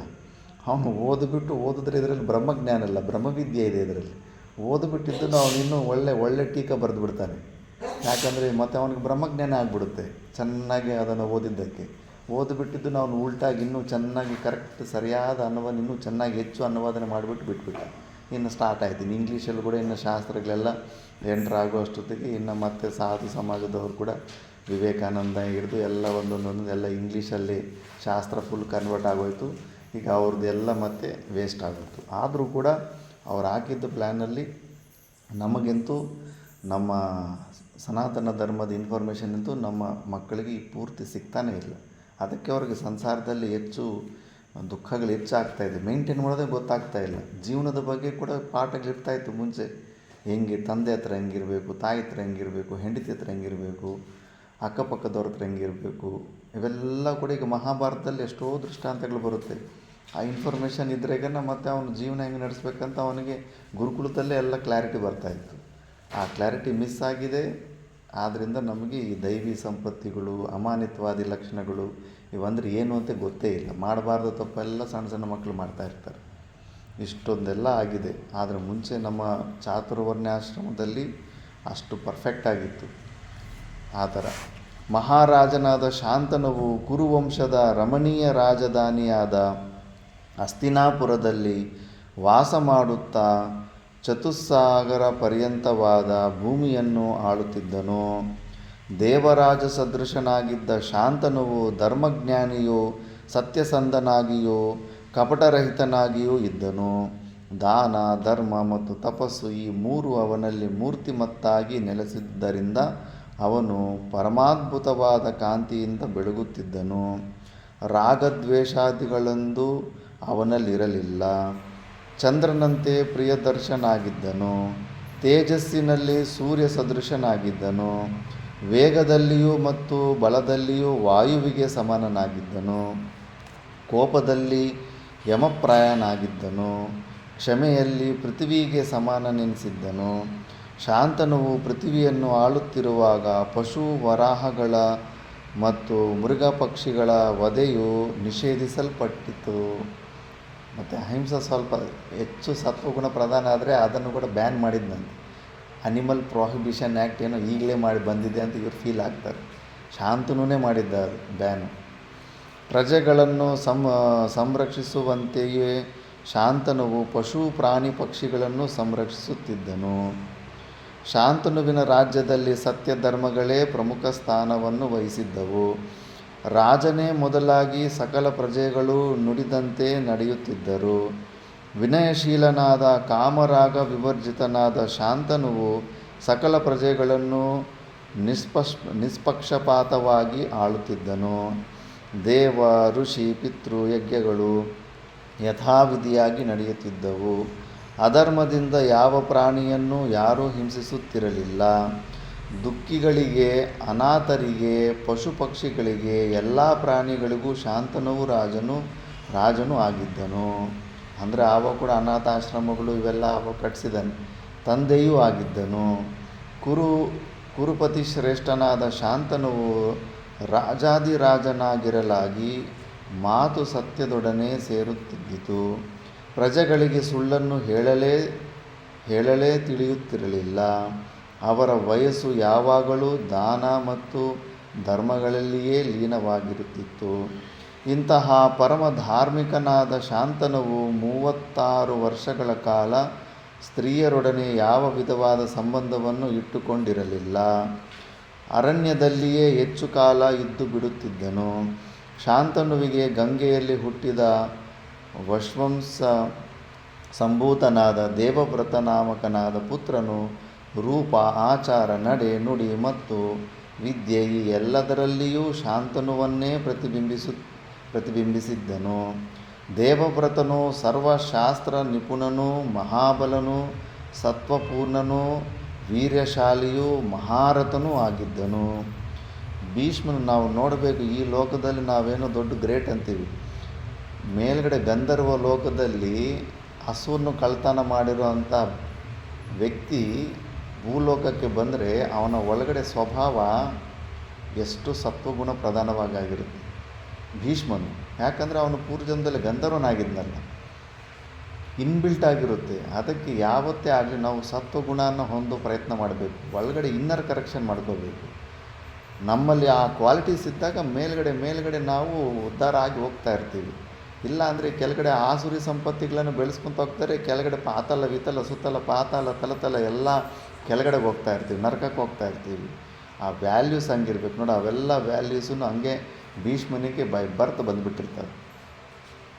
ಗಾಡಿಗೆ ಅದೇ ಶಾಸ್ತ್ರದಲ್ಲಿ ಇರುತ್ತಲ್ಲ, ನಾವು ಇವಾಗ ನರಕದಿಂದ ಬಂದಿದ್ದೀವ ಸ್ವರ್ಗದಿಂದ ಬಂದಿದ್ದು ಅನ್ನೋದಕ್ಕೆ ಇದೇ ಸೂಚನೆ. ನಮ್ಮಲ್ಲಿ ದೈವಿ ಸಂಪತ್ತಿಗಳು ಹೆಚ್ಚು ಕಾಣಿಸ್ಕೊಳ್ತಾ ಇದ್ದಾವ ಈ ಜನ್ಮದಲ್ಲಿ, ಈಗ ಗಾಡಿ ನಾವು ಸ್ವರ್ಗದಿಂದ ಬಂದಿದ್ದೀವಿ ಅಂತ. ಹೆಚ್ಚು ಆಸುರಿ ಸಂಪತ್ತಿಗಳು ಕಾಣಿಸ್ಕೊಳ್ತಾ ಇದ್ದಾವೆ, ಕಟುಕ, ಚವ್ಹಾಣಿ, ದರಿದ್ರತ, ಇನ್ನೂ ಬೇಕನ್ನೋದು ದರಿದ್ರತ. ಆ ದರಿದ್ರತೆ ಮತ್ತು ಆಸುರಿ ಸಂಪತ್ತಿಗಳು ಇವೆಲ್ಲ ನಮ್ಮಲ್ಲಿ ವ್ಯಕ್ತ ಆಗ್ತಾ ಇದ್ದಾವೆ ಅಂದರೆ ಈಗಲೇ ನರಕದಿಂದ ಬಂದಿದ್ದೀವಿ ಅಂತ, ವಧೆ ತಿಂದು ಬಂದಿದ್ದೀವಿ ಈಗಲೇ ಅಂತ. ಇನ್ನೂ ಹುಷಾರು, ಹೆಚ್ಚು ಜಾಗ್ರತೆ ಆಗಿಬಿಟ್ಟು ಸ್ವಭಾವಗಳನ್ನು, ಒಳಗಡೆ ಇರೋ ಸ್ವಭಾವಗಳನ್ನು ಚೇಂಜ್ ಮಾಡ್ಕೋಬೇಕು.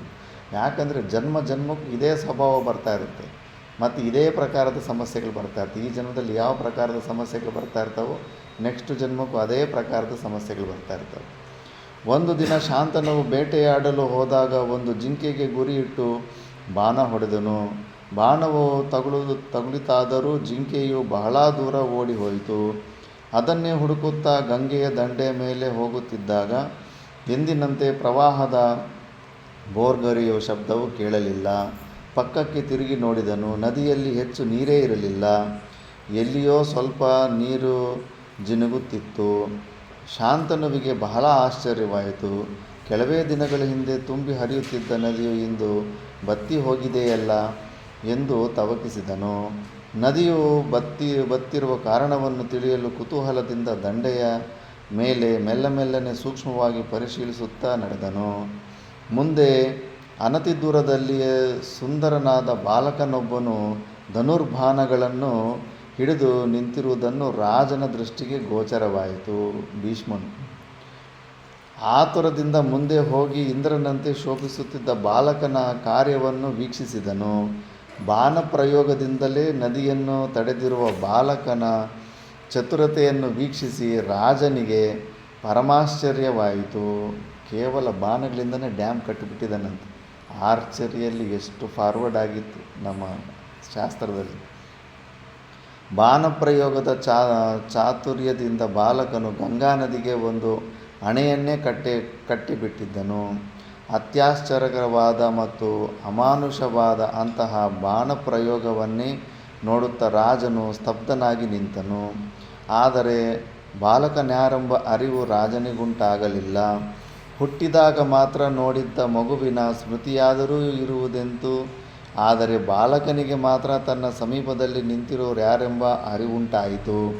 ಆದರೆ ತಾನ್ಯಾರೆಂಬುದನ್ನು ಹೇಳಿಕೊಳ್ಳುವ ಇಚ್ಛೆಯಿಲ್ಲದೆ ರಾಜನು ನೋಡುತ್ತಿದ್ದಂತೆಯೇ ಬಾಲಕನು ಅದೃಶ್ಯನಾದನು.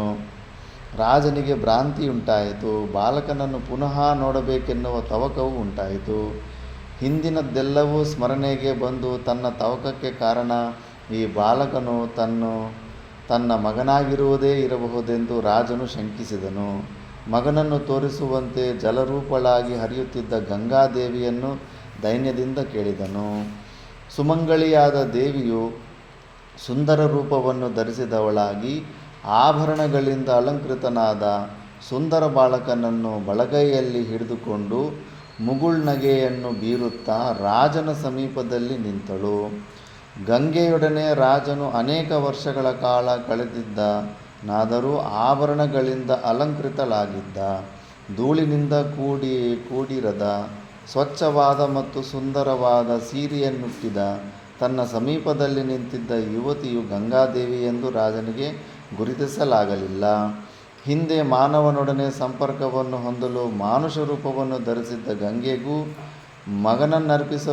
ಅರ್ಪಿಸಿ ಹೋಗಲು ಬಂದಿರುವ ಗಂಗಾದೇವಿಗೂ ಬಹಳ ವ್ಯತ್ಯಾಸವಿದ್ದಿತು. ಗಂಗೆಯು ಶಾಂತನುವಿನ ವಿಸ್ಮರಣೆಯನ್ನು ತಿಳಿದವಳಾಗಿ ತಾನೇ ಹೇಳತೊಡಗಿದಳು. ಮಹಾರಾಜ, ಕೆಲವು ವರ್ಷಗಳ ಹಿಂದೆ ನಿನ್ನಿಂದ ನನ್ನಲ್ಲಿ ಜನಿಸಿದ 8ನೇ ಪುತ್ರನೇ ಇವನು. ಈ ಬಾಲಕನು ಶಸ್ತ್ರಾಸ್ತ್ರಗಳಲ್ಲಿ ನಿಷ್ಣಾತನಾಗಿರುವನು. ನಾನಿವನನ್ನು ಇದುವರೆಗೂ ಸಾಕಿ ಸಲುಹಿರುವೆನು. ನೀನಿನ್ನು ಇವನನ್ನು ನಿನ್ನ ಮನೆಗೆ ಕರೆದುಕೊಂಡು ಹೋಗಬಹುದು. ರಾಜನ ಮುಖವು ಪ್ರಫುಲ್ಲವಾಯಿತು. ಗಂಗಾದೇವಿಯು ಮುಂದುವರಿದು ಹೇಳಿದಳು, ಮಹಾರಾಜ, ಇವನು ಸಾಮಾನ್ಯನೆಂದು ಭಾವಿಸಬೇಡ. ಇವನು ವಶಿಷ್ಠರಲ್ಲಿ ವೇದಾಂಗಗಳನ್ನು ಅಧ್ಯಯನ ಮಾಡಿರುವನು. ಅಸ್ತ್ರವಿದ್ಯೆಯಲ್ಲಿ ಸಂಪೂರ್ಣವಾಗಿ ನಿಷ್ಣಾತನಾಗಿರುವ ಮತ್ತು ಮಹಾಧನಸ್ಸನ್ನು ಧರಿಸಿರುವ ಇವನು ಯುದ್ಧದಲ್ಲಿ ಇಂದ್ರನಿಗೆ ಸಮಾನನಾಗಿ ಯುದ್ಧ ಮಾಡಬಲ್ಲನು. ಸುರಾಸುರರು ಇವನನ್ನು ಸಮ್ಮಾನಿಸುವರು. ಅಸುರರ ಗುರುಗಳಾದ ಶುಕ್ರರಿಗೆ ತಿಳಿದಿರುವ ಸಕಲ ಶಾಸ್ತ್ರಗಳನ್ನು ಇವನು ಸಂಪೂರ್ಣವಾಗಿ ತಿಳಿದಿರುವನು. ಅಂಗೀರಸನ ಪುತ್ರನಾದ ಸುರಾಸುರ ನಮಸ್ಕೃತನಾದ ಬೃಹಸ್ಪತಿಗೆ ತಿಳಿದಿರುವ ಸಕಲ ವಿದ್ಯೆಗಳೂ ಇವನಿಗೆ ತಿಳಿದಿವೆ. ಜಮದಗ್ನಿಯ ಮಗನಾದ ಪರಶುರಾಮನಲ್ಲಿರುವ ಸಕಲ ಶಾಸ್ತ್ರಗಳಲ್ಲಿಯೂ ಈ ನಿನ್ನ ಪುತ್ರನಲ್ಲಿ ಮೂರ್ತಿಮತ್ತಾಗಿ ನೆಲೆಸಿವೆ. ಇಷ್ಟು ಮಾತ್ರವಲ್ಲದೆ ಇವನು ರಾಜಧರ್ಮದಲ್ಲಿಯೂ ನಿಷ್ಣಾತನಾಗಿರುವನು. ಇಂತಹ ಅತುಲ ಪರಾಕ್ರಮಿಯಾದ ನಿನ್ನ ನಿಜಸುತನನ್ನು ಆದರದಿಂದ ಸ್ವೀಕರಿಸಿ ಅರಮನೆಗೆ ಕರೆದುಕೊಂಡು ಹೋಗು ರಾಜೇಂದ್ರ ಅಂತ. ಭೀಷ್ಮನಿಗೆ ಅಷ್ಟು ಸಕಲ ಶಾಸ್ತ್ರಗಳು ಗೊತ್ತಿರುತ್ತೆ. ಶಿರಸ್ಸಯ್ಯ ಮೇಲೆ ಬಿದ್ದಾಗ ಎಲ್ಲ ಬರುತ್ತೆ, ಎಲ್ಲ ಶಾಸ್ತ್ರಗಳು ಹೊರಗಡೆ ಬರುತ್ತೆ. ಅದಕ್ಕೆ ದ್ರೌಪದಿ ಕೋಪ ಬಂದು ಕೇಳೋದು, ಇಷ್ಟೊಂದು ನೀತಿ ಮಾತುಗಳಾಡ್ತಿದೀಯಾ, ಉಪದೇಶಗಳು ಕೊಡ್ತಾ ಇದೀಯಾ, ನನ್ನ ವಸ್ತ್ರಾಭರಣ ಆಗುವಾಗ ಏನಾಗಿತ್ತು ಈ ಧರ್ಮ, ಏನಾಗಿತ್ತು ಈ ನೀತಿ ಅಂತಾನೆ. ಅಯ್ಯೋ ನಾನು ಏನು ಮಾಡಲಿ, ನಮ್ಮ ದುಷ್ಟನಾದ ದುರ್ಯೋಧನನ ಊಟ ತಿಂದು ತಿಂದು ತಿಂದು ನನ್ನ ರಕ್ತದ ಒಂದೊಂದು ಕಣವು ಕೂಡ ಮಂದ ಬುದ್ಧಿಯಾಗಿತ್ತು, ನನ್ನ ಬುದ್ಧಿ ಕೂಡ ಭ್ರಷ್ಟವಾಗಿತ್ತು. ಆ ಸಮಯದಲ್ಲಿ ಏನು ಕಿಮಕರ್ವ ವಿಮೂಢನಾಗ್ಬಿಟ್ಟಿದ್ದೆ ನಾನು. ಈಗ ಈ ಬಾಣಗಳು ಚುಚ್ಚಿ ರಕ್ತ ಎಲ್ಲ ಅವನು ತಿಂದು ಊಟ ಹಾಕಿದ ರಕ್ತ ಎಲ್ಲ ಸೋರಿ ಕೆಳಗಡೆ ಬಿದ್ದ ಮೇಲೆ ಕೇವಲ ಇನ್ನು ಅಸ್ಥಿಪಂಜರಗಳು ಅದು ಮಿಕ್ಕಿದ್ದಕ್ಕೆ ಇವಾಗ ನನಗೆ ಆ ಶುದ್ಧತೆ ಅಂತಃಕರಣ ಶುದ್ಧಿ ಪೂರ್ಣವಾಗಿ ಬಂದಿದೆ ಅಂದ್ಬಿಟ್ಟು. ಅದಕ್ಕೆ ನಾವು ಯಾರಂದರೆ ಅವ್ರಿಗೆ ಕೊಟ್ಟಿದ್ದಾರಲ್ಲ ಅಂತ ತಿನ್ನೋದಲ್ಲ, ಆ ಧರ್ಮಗಳು ಏನು ಕರ್ಮಗಳು ಮಾಡಿ ಅವನು ದಾನ ಮಾಡ್ತಾ ಇದ್ದಾನೆ ಅನ್ನೋದು ಕೂಡ ನಾವು ನೋಡ್ಕೋಬೇಕು. ಇಲ್ಲ ಅಂದರೆ ಎಲ್ಲವೂ ನಮ್ಮ ಪುಣ್ಯ ಅವರು ತಗೊಂಡು ಹೋಗ್ತಾರೆ. ನಮ್ಮ ಕೈಲಾಸಾಶ್ರಮದಲ್ಲಿ ಹೇಳ್ತಾಯಿದ್ರು, ಏನು ಈ ಪ್ರಪಂಚದಲ್ಲಿ ಏನು ಫ್ರೀಯಾಗಿ ಸಿಗೋದಿಲ್ಲ. ನಮಗನ್ಸ್ಬೋದು ಸಾಧುಗಳಿಗೆ ಹೇಳ್ತಾಯಿದ್ರು, ಯಾರೋ ಬಂದು ತಂದಾಕ್ತಾರೆ ತಿನ್ಬೋದಂತ. ಅವರು ನಿನಗೆ ಕೊಟ್ಟು ನಿನ್ನ ಪುಣ್ಯನೇ ಬೆಳಗ್ಗೆಯಿಂದ ಸಾಯಂಕಾಲ ತನಕ ಮಾಡಿರೋ ಜಪ ತಪನೆಲ್ಲ ಹಂಗೆ ತಗೊಂಡು ಹೋಗ್ಬಿಡ್ತಾರೆ. 12 ಗಂಟೆ ನೀನು ಸತತವಾಗಿ ಏನಾದರೂ ಸ್ವಾಧ್ಯಾಯ ಜಪ ಸಾಧನೆ ಮಾಡಿದ್ರೆ 8 ಗಂಟೆ ಮಾಡಿರೋ ಸಾಧನೆ ನಮ್ಮ ಈ ಶರೀರ ರಕ್ಷಣೆಗೆ ಏನೆಲ್ಲ ಫೆಸಿಲಿಟಿ ತಗೊತಾ ಇದ್ದೋ ಅದಕ್ಕೆ ಹೋಗ್ಬಿಡ್ತಂದೆ. ಇನ್ನು 4 ಗಂಟೆ ಎಕ್ಸ್ಟ್ರಾ ನೀನು ಏನಾದರೂ ಮಾಡ್ಕೊಂಡ್ರೆ ಅದು ನಿನಗೆ ಉಳಿಯುತ್ತೆ, ನಿನ್ನ ಅಂತಃಕರಣ ಶಕ್ತಿ ಉಳಿಯುತ್ತೆ ಅಷ್ಟೇ. ಇಲ್ಲ ಅಂದರೆ ಎಲ್ಲವೂ ಈ ವ್ಯವಸ್ಥೆ ನೀಡಿರೋರಿಗೆ ದಾನ ಮಾಡಿರೋರಿಗೆ ಹೋಗುತ್ತೆ ಪುಣ್ಯ ಅಂತ ಹೇಳ್ತಾರೆ. ಆ ಥರದಿಂದ ಭೀಷ್ಮ ಪಿತನಿಗೆ ಆವಾಗ ಎಲ್ಲ ಶಾಸ್ತ್ರಗಳು ಹೊರಗಡೆ ಬರ್ತವೆ. ಎಂಥ ಉಪದೇಶ ಅಂದರೆ ಎಲ್ಲ ಪ್ರತಿಯೊಂದು ವಿಷಯದಲ್ಲೂ ಉಪದೇಶ ಮಾಡ್ತಾ ಇರ್ತಾನೆ. ಹೀಗೆ ಹೇಳಿ ಗಂಗೆಯು ರಾಜನಿಗೆ ಮಗನನ್ನು ಒಪ್ಪಿಸಿದಳು. ಧನುರ್ಬಾಣಗಳನ್ನು ಕೈಯಲ್ಲಿ ಹಿಡಿದು ಮಂದಸ್ಮಿತನಾಗಿ ಒಂದೊಂದೇ ಹೆಜ್ಜೆಯನ್ನು ಮೆಲ್ಲ ಮೆಲ್ಲ ನೀಡುತ್ತಾ ರಾಜನ ಕಡೆಗೆ ಬಾಲಕನು ಬರುತ್ತಿದ್ದಂತೆ ರಾಜನ ಕಣ್ಣುಗಳಿಂದ ಆನಂದ ಬಾಷ್ಪಗಳು ಉದುರಿದವು. ಮಗನ ಮಂದಗಮನವನ್ನು ಸಹಿಸಲಾರದ ರಾಜನು ಹೃದಯವೇದೆಯನ್ನು ಯೋಚಿಸಿಯೋ ಎಂಬಂತೆ ರಾಜನ ಕಾಳುಗಳು ಮಗುವಿನ ಕಡೆಗೆ ಒಡನೆಯೇ ಧಾವಿಸಿದವು.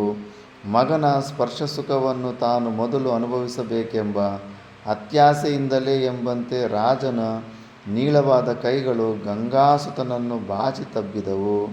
ಅಷ್ಟರೊಳಗಾಗಿ ಅದೃಶ್ಯಳಾಗಿದ್ದ ಗಂಗಾದೇವಿಯು ನದಿಯೊಳಗೆ ಸೇರಿ ಹೋಗಿ ಪಿತಾಪುತ್ರರ ಸಮಾಗಮವನ್ನು ನೋಡುತ್ತಾ ಹೆಚ್ಚಿನ ಸಂತೋಷದಿಂದ ಕಿಲಕಿಲನೆ ನಗುತ್ತಿರುವಳೋ ಎಂಬಂತೆ ಶಬ್ದ ಮಾಡುತ್ತಾ ಪ್ರವಹಿಸುತ್ತಿದ್ದಳು.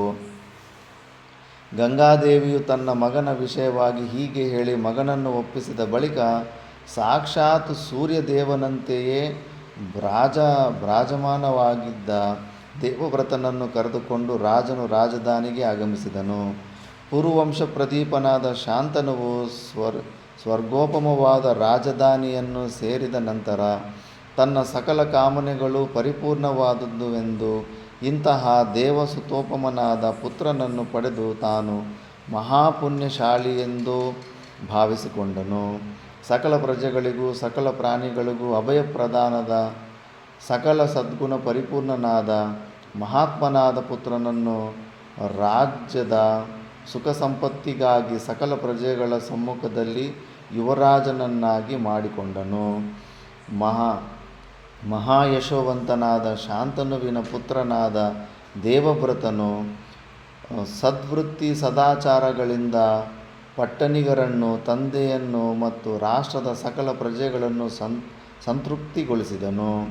ಅಮಿತ ವಿಕ್ರಮನಾದ ಶಾಂತನುವು ಸಕಲ ಸದ್ಗುಣ ಪರಿಪೂರ್ಣನಾದ ಮಗನ ಜೊತೆಯಲ್ಲಿ 4 ವರ್ಷಗಳು ಸುಖದಿಂದಲೂ ಸಮಾಧಾನದಿಂದಲೂ ಇದ್ದನು. ಶಾಂತನುವಿಗೆ ಯಾವ ವಿಧವಾದ ಚಿಂತೆಯೂ ಇರಲಿಲ್ಲ. ಯುವರಾಜನಾಗಿದ್ದ ದೇವವ್ರತನೇ ರಾಜ್ಯಭಾರವನ್ನು ನಡೆಸುತ್ತಿದ್ದನು. ಪ್ರಜೆಗಳೆಲ್ಲರೂ ಗಾಂಗೇಯನ ರಾಜ್ಯಪಾಲನೆಯಲ್ಲಿ ಸಂತುಷ್ಟರಾಗಿದ್ದರು. ಒಂದಾನೊಂದು ದಿನ ಶಾಂತನುವು ಯಮುನೆಯ ದಂಡೆಯ ಮೇಲೆ ವಿಹರಿಸುತ್ತಿರುವಾಗ ಘಮಘಮಿಸುವ ವಾಸನೆಯು ಗಾಳಿಯ ಮೂಲಕ ಯಾವುದೋ ಕಡೆಯಿಂದ ಬರುತ್ತಿತ್ತು. 4 ಸಲ ಆಘ್ರಾಣಿಸಿದನು. ವಾಸನೆಯು ಅವರ್ಣನೀಯವಾಗಿತ್ತು. ಅಂತಹ ಸುಗಂಧವನ್ನು ರಾಜನು ಅದುವರೆಗೂ ಆಘ್ರಾಣಿಸಿಯೇ ಇರಲಿಲ್ಲ. ಸುವಾಸನೆಯನ್ನು ಬೀರುವ ವಸ್ತುವನ್ನು ಹುಡುಕಲು ಹೊರಟನು. ಕ್ಷಣ ಕ್ಷಣಕ್ಕೂ ವಾಸನೆಯನ್ನು ಆಘ್ರಾಣ ಮಾಡುತ್ತಾ ವಾಸನೆ ಬರುತ್ತಿದ್ದ ಹಾದಿಯನ್ನೇ ಹಿಡಿದು ಹೊರಟನು. ಕಡೆಗೆ ಸುಗಂಧ ಮಾರುತವು ರಾಜನನ್ನು ಒಂದು ದೋಣಿಯ ಸಮೀಪಕ್ಕೆ ಕರೆದೊಯ್ಯಿತು. ರಾಜನು ದೋಣಿಯ ಸುತ್ತಲೂ ಆಘ್ರಾಣಿಸಿದನು, ಆದರೆ ಸುಗಂಧಮಯವಾದ ವಸ್ತುವಾದುವು ಅಲ್ಲಿರುವಂತೆ ಕಾಣಲಿಲ್ಲ. ಸುಗಂಧವು ಮಾತ್ರ ಮೂಗಿನ ಹೊಳ್ಳೆಗಳು ಒಡೆಯುವಷ್ಟು ಅಲ್ಲಿ ನಿಂತಿದ್ದ ದೋಣಿಯ ಕಡೆಯಿಂದ ಹೊರಸೂಸುತ್ತಿದ್ದಿತು. ದೋಣಿಯೊಳಗೆ ಬಿದುರಿನ ಹುಟ್ಟು ಹಿಡಿದಿದ್ದ ಸುಂದರ ಯುವತಿಯೊಬ್ಬಳನ್ನು ಕಂಡನು. ರಾಜನಿಗೂ ತಾನರಸುತ್ತಿದ್ದ ವಸ್ತುವು ಸಿಕ್ಕಿತೆಂಬ ಸಂತೋಷವಾಯಿತು. ಅರಳಿದ ಕುಸುಮದಂತೆ ಶುಭ್ರವಾದ ದಂತಪಂಕ್ತಿಗಳಿಂದ ಬೆಳದಿಂಗಳ ಕಾಂತಿಯನ್ನು ಹೊರಸೂಸುತ್ತಾ ನಿಂತಿದ್ದ ಯುವತಿಯನ್ನು ಶಾಂತನುವು ಪ್ರಶ್ನಿಸಿದನು. ಭೀರುವೆ, ನೀನು ಯಾರು? ಯಾರ ಮಗಳು? ಇಲ್ಲೇನು ಮಾಡುವೆ? ನಿನಗೆ ಮಂಗಳವಾಗಲಿ ರಾಜ. ನಾನು ಬೆಸ್ತರ ರಾಜನ ಮಗಳು. ಮೀನಿಡಿಯೋರು ಬೆಸ್ತರ ರಾಜನ ಮಗಳು. ನಮ್ಮ ತಂದೆಯವರ ಆಜ್ಞಾಧಾರಕಳಾಗಿ ಧರ್ಮಾರ್ಥವಾಗಿ ದೋಣಿಯನ್ನು ನಡೆಸುವ ಕಾರ್ಯವನ್ನು ಮಾಡುತ್ತಿರುವೆನು ಎಂದು ಹೇಳಿ ಹುಟ್ಟನ್ನು ಮೀಟಿದಳು. ಅದರೊಡನೆಯೇ ಮನ್ಮಥನ ಬಾಣಗಳು ರಾಜನ ಹೃದಯವನ್ನು ಮೀಟತೊಡಗಿದವು. ಅವನಿಗೆ ಆ ಗಂಧವತಿಯನ್ನು ವಿವಾಹವಾಗಬೇಕೆಂಬ ಆಸೆಯುಂಟಾಯಿತು. ಶಾಂತನುವು ಚಕ್ರವರ್ತಿ, ರತ್ನಹಾರಿ ಚ ಪಾರ್ಥಿವಃ ಎಂಬ ಪ್ರವಾದವು ರಾಜರಿಗಿದೆ. ಗಂಧವತಿಯು ಸ್ತ್ರೀರತ್ನವೆಂಬುದು ನಿಜ. ಆದರೆ ಅರಸನು ಕನ್ಯೆಯನ್ನು ಅಪಹರಿಸುವ ಯೋಚನೆಯನ್ನು ಮಾಡಲಿಲ್ಲ. ಗಂಧವತಿಯ ತಂದೆಯಾದ ಬೆಸ್ತರಾಜನ ಬಳಿಗೆ ಹೋಗಿ ಮಗಳನ್ನು ತನಗೆ ಮದುವೆ ಮಾಡಿಕೊಡಬೇಕೆಂದು ಕೇಳಿದನು. ಇದಕ್ಕೆ ಉತ್ತರವಾಗಿ ನಿಷಾದರಾಜನು ವಿನೀತನಾಗಿಯೇ ರಾಜನಿಗೆ ಹೇಳಿದನು. ಜನೇಶ್ವರನೇ, ಈ ಕನ್ಯೆಯು ಹುಟ್ಟಿದಂದಿನಿಂದಲೇ ಇವಳನ್ನು ಒಳ್ಳೆಯವರಿಗೆ ಕೊಟ್ಟು ವಿವಾಹ ಮಾಡಬೇಕೆಂಬ ಚಿಂತೆಯು ನನಗಿದ್ದೇ ಇದೆ. ನಿನಗಿಂತಲೂ ಉತ್ತಮನಾದ ವರನು ನನ್ನ ಮಗಳಿಗೆ ಬೇರೊಬ್ಬನಿಲ್ಲವೆಂಬುದು ನಿಜ. ಆದರೆ ನಾನು ಬಹಳ ದಿನಗಳಿಂದಲೂ ನನ್ನ ಮನಸ್ಸಿನಲ್ಲಿ ಆಸೆಯನ್ನಿಟ್ಟುಕೊಂಡಿರುತ್ತೇನೆ. ಅದನ್ನು ಸತ್ಯವಾದಿಯಾದ ನೀನು ನಡೆಸಿಕೊಡುವೆಯಾದರೆ ನಡೆಸಿಕೊಡುವೆನೆಂದು ವಾಗ್ದಾನ ಮಾಡುವೆಯಾದರೆ. ರಾಜನು ಕ್ಷಣಕಾಲ ಯೋಚಿಸಿದನು. ಧರ್ಮಿಷ್ಠನಾದ ರಾಜನು ಮನ್ಮಥನ ಬಾಣಗಳಿಂದ ಪೀಡಿತನಾಗಿದ್ದರೂ ದಾಸರಾಜನ ಆಸೆಯನ್ನು ನೆರವೇರಿಸಿಬಿಡುವೆನೆಂದು ಹೇಳಿಬಿಡಲಿಲ್ಲ. ದಾಸರಾಜ, ನೀನು ನಿನ್ನ ಆಸೆಯೇನೆಂಬುದನ್ನು ಹೇಳಿದ ನಂತರ ಅದನ್ನು ನೆರವೇರಿಸಲು ಇರುವ ಸಾಧ್ಯಾಸಾಧ್ಯತೆಗಳನ್ನು ವಿವೇಚಿಸಿ ಹೇಳುವೆನು. ಒಂದು ವೇಳೆ ನಿನ್ನ ಆಸೆಯನ್ನು ನೆರವೇರಿಸಿಕೊಡುವ ಸಾಧ್ಯತೆಯೇ ಇಲ್ಲದಿದ್ದರೆ ಹೇಗೆ ತಾನೇ ನಾನು ವಾಗ್ದಾನವನ್ನು ಮಾಡಲಿ? ನನ್ನ ಆಸೆಯು ಮತ್ತೇನೂ ಇಲ್ಲ ಮಹಾರಾಜ. ನನ್ನ ಮಗಳ ಮಗನೇ ಮುಂದೆ ರಾಜ್ಯದ ಚಕ್ರವರ್ತಿಯಾಗಬೇಕು. ಇಷ್ಟು ಮಾತ್ರ ನನ್ನ ಅಭಿಲಾಷೆಯಾಗಿದೆ. ದಾಸರಾಜನಿಗೆ ಅದು ಇಷ್ಟು ಮಾತ್ರವೆನಿಸಿದರೂ ರಾಜನಿಗದು ಸಹ್ಯವೆನಿಸಲಿಲ್ಲ. ಯಾಕಂದರೆ ಭೀಷ್ಮ ಅಂದರೆ ತುಂಬ ಇಷ್ಟ ಇತ್ತು. ಯದ್ಯಪಿ ಶರೀರದಲ್ಲಿ ಹುಟ್ಟಿದ್ದ ಕಾಮಾಗ್ನಿಯಿಂದ ದಗ್ಧನಾಗಿ ಹೋಗುತ್ತಿದ್ದರೂ ದಾಸರಾಜನಿಗೆ ಒಪ್ಪಿಗೆಯನ್ನು ಕೊಡಲು ಶಾಂತನುವು ಇಚ್ಛಿಸಲಿಲ್ಲ. ಯುವರಾಜನಾದ ದೇವವ್ರತನು ಅಂದರೆ ಭೀಷ್ಮನು ಚಿತ್ರವು ಕಣ್ಮುಂದೆ ನಿಂತಿತ್ತು. ಅವನನ್ನು ಬಿಟ್ಟು ಬೇರೆಯವರು ರಾಜ್ಯಭಾರ ಮಾಡಲು ಅರ್ಹರೇ ಎನ್ನಿಸಿರಬಹುದು. ಭಾರವಾದ ಹೃದಯದಿಂದ ಮೇಲೆದ್ದು ಮುಂದೆ ನಡೆದನು. ದಾಸರಾಜನ ಪರಿವಾರದವರು ಕೈ ಜೋಡಿಸಿ ಹಿಂದೆಯೇ ನಿಂತರು. ಶಾಂತನು ದಾರಿಯುದ್ದಕ್ಕೂ ದಾಸಕನ್ಯೆಯನ್ನೇ ನೆನೆಯುತ್ತಾ ಕಾಮೋಪಹತನಾಗಿ ನಿಟ್ಟುಸಿರು ಬಿಡುತ್ತಾ ಹಸ್ತಿನಾಪುರದ ಅರಮನೆಯನ್ನು ಸೇರಿದನು. ಗಾಂಗೆಯನು ರಾಜ್ಯಾಂಗದ ಅತಿ ಮುಖ್ಯವಾದ ವಿಷಯಗಳಲ್ಲಿ ಶಾಂತನುವಿನ ಸಲಹೆಯನ್ನು ಪಡೆಯಲು ಹೋಗುತ್ತಿದ್ದನು. ಆದರೆ ಇತ್ತೀಚೆಗೆ ಹಲವಾರು ದಿನಗಳಿಂದಲೂ ತಂದೆಯು ಹೆಚ್ಚು ಮಾತನಾಡದೆ ಮೌನವಾಗಿದ್ದುದು ಗಾಂಗೆಯನಿಗೆ ಬಹಳ ಬೇಸರವೆನಿಸಿತು. ರಾಜನು ದೈನಂದಿನ ವಿಹಾರವನ್ನು ನಿಲ್ಲಿಸಿಬಿಟ್ಟಿದ್ದನು. ಒಂದೆರಡು ದಿನಗಳು ರಾಜನ ಶರೀರದಲ್ಲಿ ಸ್ವಾಸ್ಥ್ಯವಿಲ್ಲದಿರಬಹುದೆಂದು ಭಾವಿಸಿದ್ದ ಗಾಂಗೆಯನಿಗೆ ಕೆಲವು ದಿನಗಳ ನಂತರ ತಂದೆಗೆ ಯಾವುದೋ ಚಿಂತೆಯು ಆವರಿಸಿರಬಹುದೆಂದು ಭಾಸವಾಯಿತು. ಅದರ ಕಾರಣವನ್ನು ತಿಳಿಯುವ ಕುತೂಹಲದಿಂದ ಗಾಂಗೆಯನು ರಾಜನ ಅರಮನೆಯನ್ನು ಪ್ರವೇಶಿಸಿ ಚಿಂತಾಕ್ರಾಂತನಾಗಿ ಕುಳಿತಿದ್ದ ರಾಜನಿಗೆ ಅಭಿವಾದನ ಮಾಡಿ ಹೇಳಿದನು. ಆಗಿನ ಮಕ್ಕಳು ಆ ಥರ ತಂದೆ ಏನಾದರೂ ಡಲ್ಲಿಗಿದ್ದರೆ ತಂದೆ ತಾಯಿ ಹೋಗಿ ಮಾತಾಡಿಸ್ತಾಯಿದ್ರು. ಈಗ ಯಾರು ಮಾತಾಡಿಸೋರಿರಲ್ಲ, ಏನಾದರೂ ಆಗಲಿ ಅಂತ ಬಿಟ್ಟೆ ಮಾತೇ ಆಡಿಸಲ್ಲ. ಜನಕನೇ, ನಿನಗೆ ಮಂಗಳವಾಗಲಿ. ನಮ್ಮ ಸಾಮ್ರಾಜ್ಯದಲ್ಲಿ ಎಲ್ಲರೂ ಕ್ಷೇಮದಿಂದಿದ್ದಾರೆ. ಪ್ರಜೆಗಳಿಗೆ ಯಾವ ವಿಧವಾದ ಉಪಟಳವೂ ಇರುವುದಿಲ್ಲ. ಭೂಮಿಯಲ್ಲಿರುವ ಎಲ್ಲ ರಾಜರು ವಿಧೇಯರಾಗಿದ್ದಾರೆ. ಹೀಗಿರುವಾಗ ನೀನೇಕೆ ಚಿಂತಿಸುತ್ತಿರುವೆ? ತಂದೆಯೇ, ನೀನು ಯಾವುದೋ ಆಲೋಚನೆಯನ್ನು ಮಗ್ನನಾಗಿರುವಂತಿದೆ. ನಾನು ಕೇಳುವ ಪ್ರಶ್ನೆಗಳಿಗೆ ಉತ್ತರವನ್ನು ಕೊಡುತ್ತಿಲ್ಲ. ಕುದುರೆ ಸವಾರಿಯನ್ನು ಮಾಡುತ್ತಿಲ್ಲ. ಈಗ ನಿನ್ನ ಪ್ರಕೃತಿಯಲ್ಲಿ ಉತ್ಸಾಹವೆಂಬುದೇ ಕಾಣುವುದಿಲ್ಲ. ದಿನದಿನಕ್ಕೂ ಕೃಶನಾಗುತ್ತಿರುವೆ. ಅಲ್ಲದೆ ಮುಖದಲ್ಲಿ ಹೀನತೆಯೂ ಎದ್ದು ಕಾಣುತ್ತಿದೆ. ಅಪ್ಪ, ನನ್ನಲ್ಲಿ ಮರೆಮಾಚದೆ ನೀನು ಯಾವ ವ್ಯಾಧಿಯಿಂದ ನರಳುತ್ತಿರುವೆ ಎಂಬುದನ್ನು ದಯವಿಟ್ಟು ತಿಳಿಸು. ಅದಕ್ಕೆ ಯೋಗ್ಯವಾದ ಚಿಕಿತ್ಸೆ ವ್ಯವಸ್ಥೆಯನ್ನು ಮಾಡುವೆನು. ಯಾವುದಾದ್ರೂ ಬರಬಾರ್ದು ರೋಗ ಏನಾದರೂ ಬಂದಿದೆಯಾ, ಅದನ್ನು ಹೊರಗಡೆ ಹೇಳ್ಕೊಡೋಕ್ಕೆ ಏನಾದರೂ ಸಂಕೋಚ ಪಡ್ತಾ ಇದ್ದಾರೆ ಅಂತೆಲ್ಲ ಡೌಟ್ ಬರ್ತಾ ಇದೆ ಭೀಷ್ಮನಿಗೆ. ವಿಷಣ್ಣವದನನಾಗಿದ್ದ ಶಾಂತನು ಮಗನ ಮುಖವನ್ನು ತಲೆ ಎತ್ತಿ ನೋಡಿದನು. ಹತ್ತಿರ ಕುಳಿತುಕೊಳ್ಳುವಂತೆ ಸಂಜ್ಞೆ ಮಾಡಿ ದೀರ್ಘವಾದ ನಿಟ್ಟುಸಿರೊಂದನ್ನು ಬಿಟ್ಟು ಹೇಳಿದನು. ಗಾಂಗೆಯ, ನೀನು ಹೇಳಿದ್ದೆಲ್ಲವೂ ನಿಜ. ನಾನು ಒಂದು ಸಂಕಟದಿಂದ ತೊಳಲುತ್ತಿದ್ದೇನೆ. ಅದು ಮಾನಸಿಕವಾದ ವ್ಯಥೆ. ಅದರ ಕಾರಣವನ್ನು ನಿನಗೆ ಹೇಳುವೆನು. ಕೆಲವು ಕ್ಷಣಗಳು ಕಳೆದವು. ತಂದೆಯು ಬಾಯಿಂದ ಏನೂ ಬರುವುದೋ ಎಂದು ತವಕಿಸುತ್ತಾ ಕುಳಿತಿದ್ದ ಗಂಗಾಸುತನು ತಲೆಯನ್ನು ಶಾಂತನು ಸವರುತ್ತಾ ಹೇಳಿದನು. ದೇವವ್ರತನೇ, ನಮ್ಮ ವಂಶದ ಉದ್ಧಾರಕ್ಕಾಗಿ ಇರುವವನು ನೀನೊಬ್ಬನೇ. ನೀನಾದರೂ ಯಾವಾಗಲೂ ಧನುರ್ವಿದ್ಯೆಯಲ್ಲಿಯೂ ಯುದ್ಧದ ವಿಜ್ಞಾನದಲ್ಲಿಯೂ ಆಸಕ್ತನಾಗಿರುವೆ. ಅದೂ ಅಲ್ಲದೆ ಮಾನವ ಶರೀರವು ಸ್ಥಿರವಲ್ಲ. ಅಪಮೃತ್ಯುವು ಯಾವಾಗಲಾದರೂ ಯಾವ ಕಾರಣದಿಂದಲಾದರೂ ಸಂಭವಿಸಬಹುದು. ಅದು ನಿಜಾನೇ, ಯಾವಾಗ ಪ್ರಾಣ ಹೋಗುತ್ತೆ ಅಂತ ಹೇಳೋದಕ್ಕಾಗೋದಿಲ್ಲ. ಅಂತಹ ಅಪಮೃತ್ಯುವು ದುರ್ದೈವವಶಾತ್ ನಿನಗೆ ಸಂಭವಿಸಿದರೆ ನಾನು ಅಪುತ್ರವಂತನಾಗುತ್ತೇನೆ. ಹಾಗಾಗಿ ಬಿಟ್ಟರೆ ನಮ್ಮ ಭರತ ವಂಶವು ವಿನಾಶ ಹೊಂದುವುದು. ಆದರೆ ನೀನೊಬ್ಬನೇ ನನಗೆ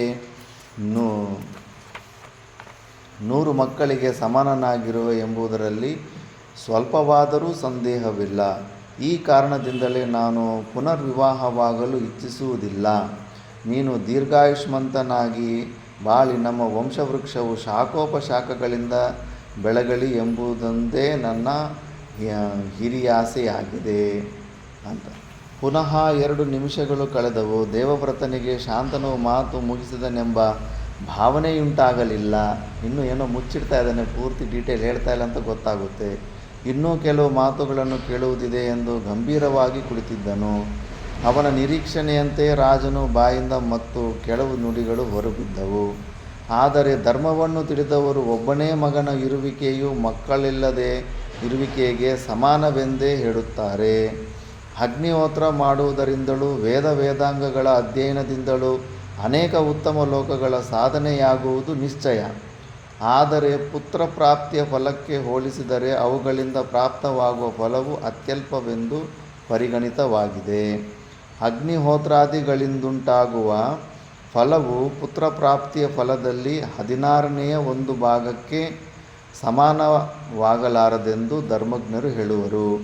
ಈ ವಿಷಯವು ಪ್ರಾಣಿ ಸಾಮಾನ್ಯಕ್ಕೂ ಅನ್ವಯಿಸುತ್ತದೆ. ಪುತ್ರ ಲಾಭ ಅನ್ನೋದು ತುಂಬ ಪುಣ್ಯ. ಅದು ಎಷ್ಟೋ ಪುಣ್ಯಗಳು ಮಾಡಿದ್ರೇ ಆ ಪುತ್ರ ಲಾಭ ಸಿಗುತ್ತೆ. ಈಗೇನೋ ಈಸಿಯಾಗಿ ಆಗಿಬಿಡ್ತದೆ ಅನ್ಕೊತಾರೆ. ಇಲ್ಲ, ಎಷ್ಟೋ ಜನ್ಮಗಳು ಪುಣ್ಯ ಮಾಡ್ಕೊಂಡಿದ್ದಕ್ಕೆ ಅವಾಗ್ತಾಯಿದೆ. ಮತ್ತು ಇವಾಗ ಹೊಸದಾಗಿ ಯಾರು ಮದುವೆ ಮಾಡ್ಕೊತಾರೆ ಮತ್ತೆ ಆ ಸಮಸ್ಯೆಗಳು ಬರ್ತಾಯಿದೆ. 7 ಜನ ಮದುವೆ ಮಾಡ್ಕೊತಾ ಇದ್ದರೆ 6 ಜನರಲ್ಲಿ ಮಕ್ಕಳಾಗೋ ಸಮಸ್ಯೆ ಮತ್ತೆ ಹೆಚ್ಚಾಗ್ತಾ ಇದೆ. ಯಾಕಂದರೆ ಊಟ ಎಲ್ಲ ವಿಷಪೂರಿತವಾಗದ ಊಟ ಆಗಿಬಿಟ್ಟಿದೆ. ಎಲ್ಲರಿಗೂ ಡಿಲೇ ಆಗ್ತಾಯಿದೆ, ಮತ್ತೆ ಅಂಥ ಸಮಸ್ಯೆ ಬರ್ತಾಯಿದೆ. ಕೇವಲ ಪುತ್ರ ಪ್ರಾಪ್ತಿಯಿಂದಲೇ ಒಬ್ಬನಿಗೆ ಸ್ವರ್ಗ ಪ್ರಾಪ್ತಿ ಉಂಟಾಗುವುದೆಂಬುದರಲ್ಲಿ ನನಗೆ ಸಂಶಯವಿಲ್ಲ. 3 ವೇದಗಳ, ಪುರಾಣಗಳ ಮತ್ತು ದೇವತೆಗಳ ಸನಾತನವಾದ ಅಭಿಪ್ರಾಯವೂ ಇದೇ ಆಗಿದೆ. ಆದರೆ ವಂಶವು ಬೆಳೆಯುವ ವಿಷಯವಾಗಿ ನಾನು ಹೆಚ್ಚು ಆಲೋಚಿಸುತ್ತಿದ್ದೇನೆ. ಭರತ ಕುಲಕ್ಕೆಲ್ಲ ಜ್ಯೋತಿ ಸ್ವರೂಪನಾಗಿರುವ ನೀನು ಅತಿಶೂರನಾಗಿರುವೆ. ಆದರೆ ನೀನು ಶೀಘ್ರಗೋಪಿಯು. ಭೀಷ್ಮನು ಶೀಘ್ರಗೋಪಿ ಅನಿಸುತ್ತೆ. ಸರ್ವದಾ ಶಸ್ತ್ರಪಾಣಿಯಾಗಿ ಶಸ್ತ್ರಾರ್ಥಗಳ ಅಭ್ಯಾಸದಲ್ಲಿಯೇ ಆಸಕ್ತಿಯುಳ್ಳವನಾಗಿರುವೆ. ಆದ್ದರಿಂದ ಯಾವುದಾದರೂ ಕಾರಣದಿಂದ ಸಂಭವಿಸಬಹುದಾದ ಸಮರದಲ್ಲಿ ನೀನು ಪ್ರಾಣತ್ಯಾಗ ಮಾಡಲೂಬಹುದೆಂಬುದೆಂದು ನನ್ನ ಮಾನಸಿಕ ಚಿಂತೆಯಾಗಿದೆ. ಹಾಗೇನಾದರೂ ಆಗಿಬಿಟ್ಟರೆ ಭರತ ಮಹಾವಂಶದ ಗತಿಯೇನು? ಇದೇ ಇಂದಿನ ದುಃಖಕ್ಕೆ ಚಿಂತೆಗೂ ಮೂಲ ಕಾರಣ ಮಗು.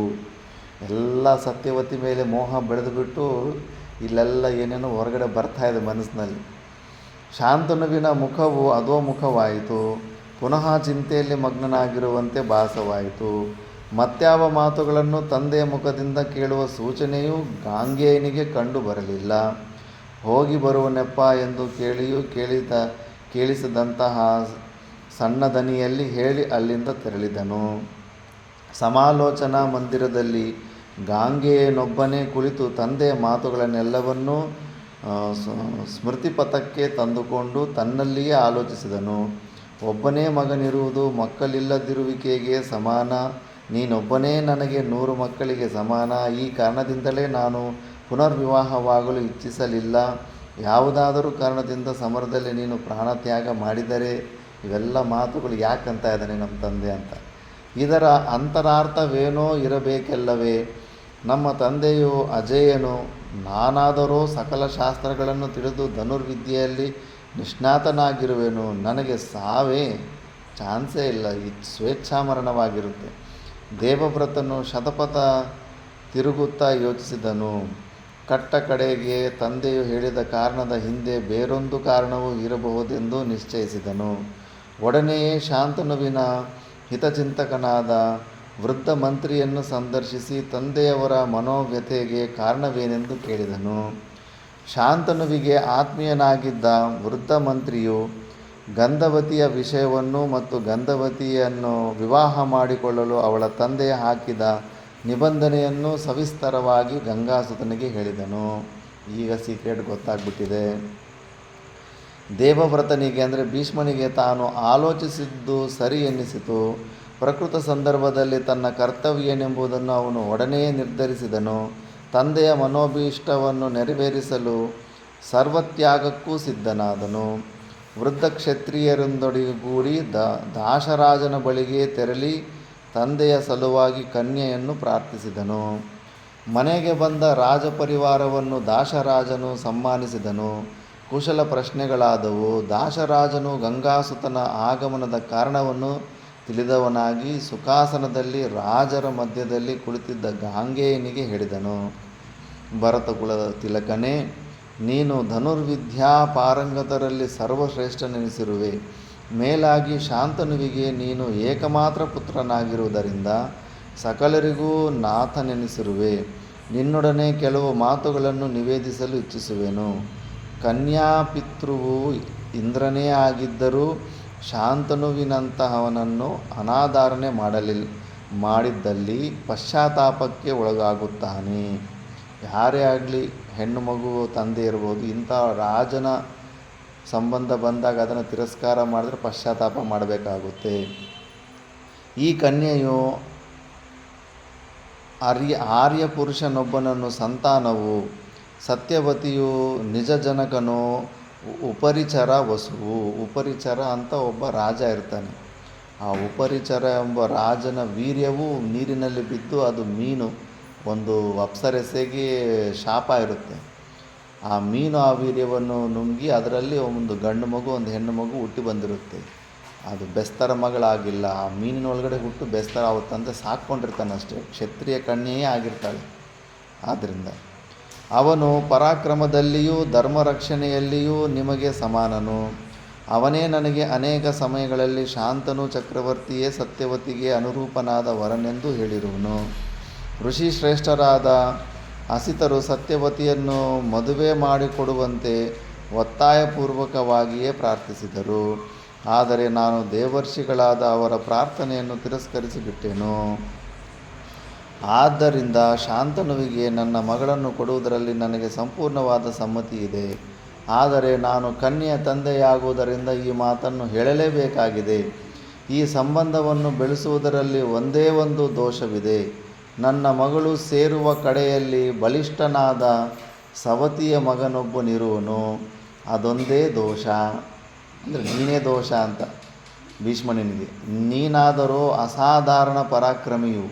ನಿನ್ನ ವಿರೋಧಿಗಳಾದವರು ಅಸುರರಾಗಲಿ ಗಂಧರ್ವರಾಗಲಿ ಸುರಕ್ಷಿತರಾಗಿರುವರೆಂದು ಹೇಳಲು ಸಾಧ್ಯವೇ ಇಲ್ಲ. ಹೀಗಿರುವಾಗ ನನ್ನ ಮಗಳ ಮಕ್ಕಳ ಪಾಡೇನು? ಒಂದೇ ತಾಯಿಯ ಹೊಟ್ಟೆಯಲ್ಲಿ ಹುಟ್ಟಿದರೂ ಸಹೋದರರಲ್ಲಿ ರಾಜ್ಯಕೋಶಗಳ ವಿಷಯವಾಗಿ ವೈಮನಸ್ಯ ಉಂಟಾಗುವ ಸಂಭವ ಉಂಟು. ಹೀಗಿರುವಾಗ ಮಹಾಪರಾಕ್ರಮಿಯಾದ ಸಪತ್ನಿಯ ಮಗನೊಬ್ಬನಿರುವಾಗ ನನ್ನ ಮಗಳ ಮಕ್ಕಳು ರಾಜ್ಯವನ್ನು ಪಡೆಯಲು ಸಾಧ್ಯವೇ?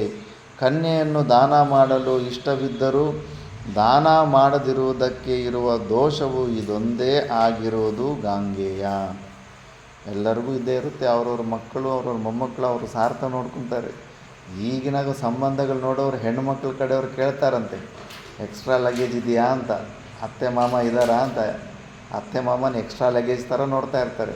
ಅಂದರೆ ಅವ್ರಿಗೆ ಎಂಥ ಬೇಕು, ಹುಡುಗ ಚೆನ್ನಾಗಿ 3 ಲಕ್ಷ ತಿಂಗಳಿಗೆ 3 ಲಕ್ಷ ಸಂಪಾದನೆ ಮಾಡಬೇಕು. ಇವಾಗ ಅವ್ರಿಗೆ ತಂದೆ ತಾಯಿ ಇರಬಾರ್ದು, ಆಸ್ತಿಗಳು ಚೆನ್ನಾಗಿರಬೇಕು, ಎಲ್ಲ ಆಸುರಿ ಸಂಪತ್ತಿಗಳು ತುಂಬಿ ಆ ಥರ ಎಲ್ಲ ಎಕ್ಸ್ಪೆಕ್ಟೇಷನ್ ಇಟ್ಕೊಂಡಿರ್ತಾರೆ. ಆವಾಗಲಿಂದನೂ ಅಷ್ಟೇ ಅವರವರು ಸೇಫ್ಟಿ ನೋಡ್ಕೊತಾರೆ ಅಷ್ಟೇ. ಮತ್ತು ಇವ್ರ ಮನೆಗೆ ಮತ್ತು ಹೆಣ್ಣು ಮಗಳು ಕೊಡೋರು ಮತ್ತು ಅವರು ಹಂಗೆ ಯೋಚನೆ ಮಾಡ್ತಾರೆ. ನೀವು ಇನ್ನೊಬ್ಬರ ಮನೆಗೆ ಹೆಣ್ಣುಮಗು ಕೊಡೋವಾಗ ಇಷ್ಟೆಲ್ಲ ಯೋಚನೆ ಮಾಡಿದ್ರೆ ನಿಮ್ಮ ಮನೆಗೆ ಹೆಣ್ಣುಮಗು ಕೊಡೋರು ಅವರು ಹಂಗೆ ಯೋಚನೆ ಮಾಡ್ತಾರೆ. ಅದು ತಪ್ಪದು, ಅದು ಧರ್ಮ ಅಲ್ಲ.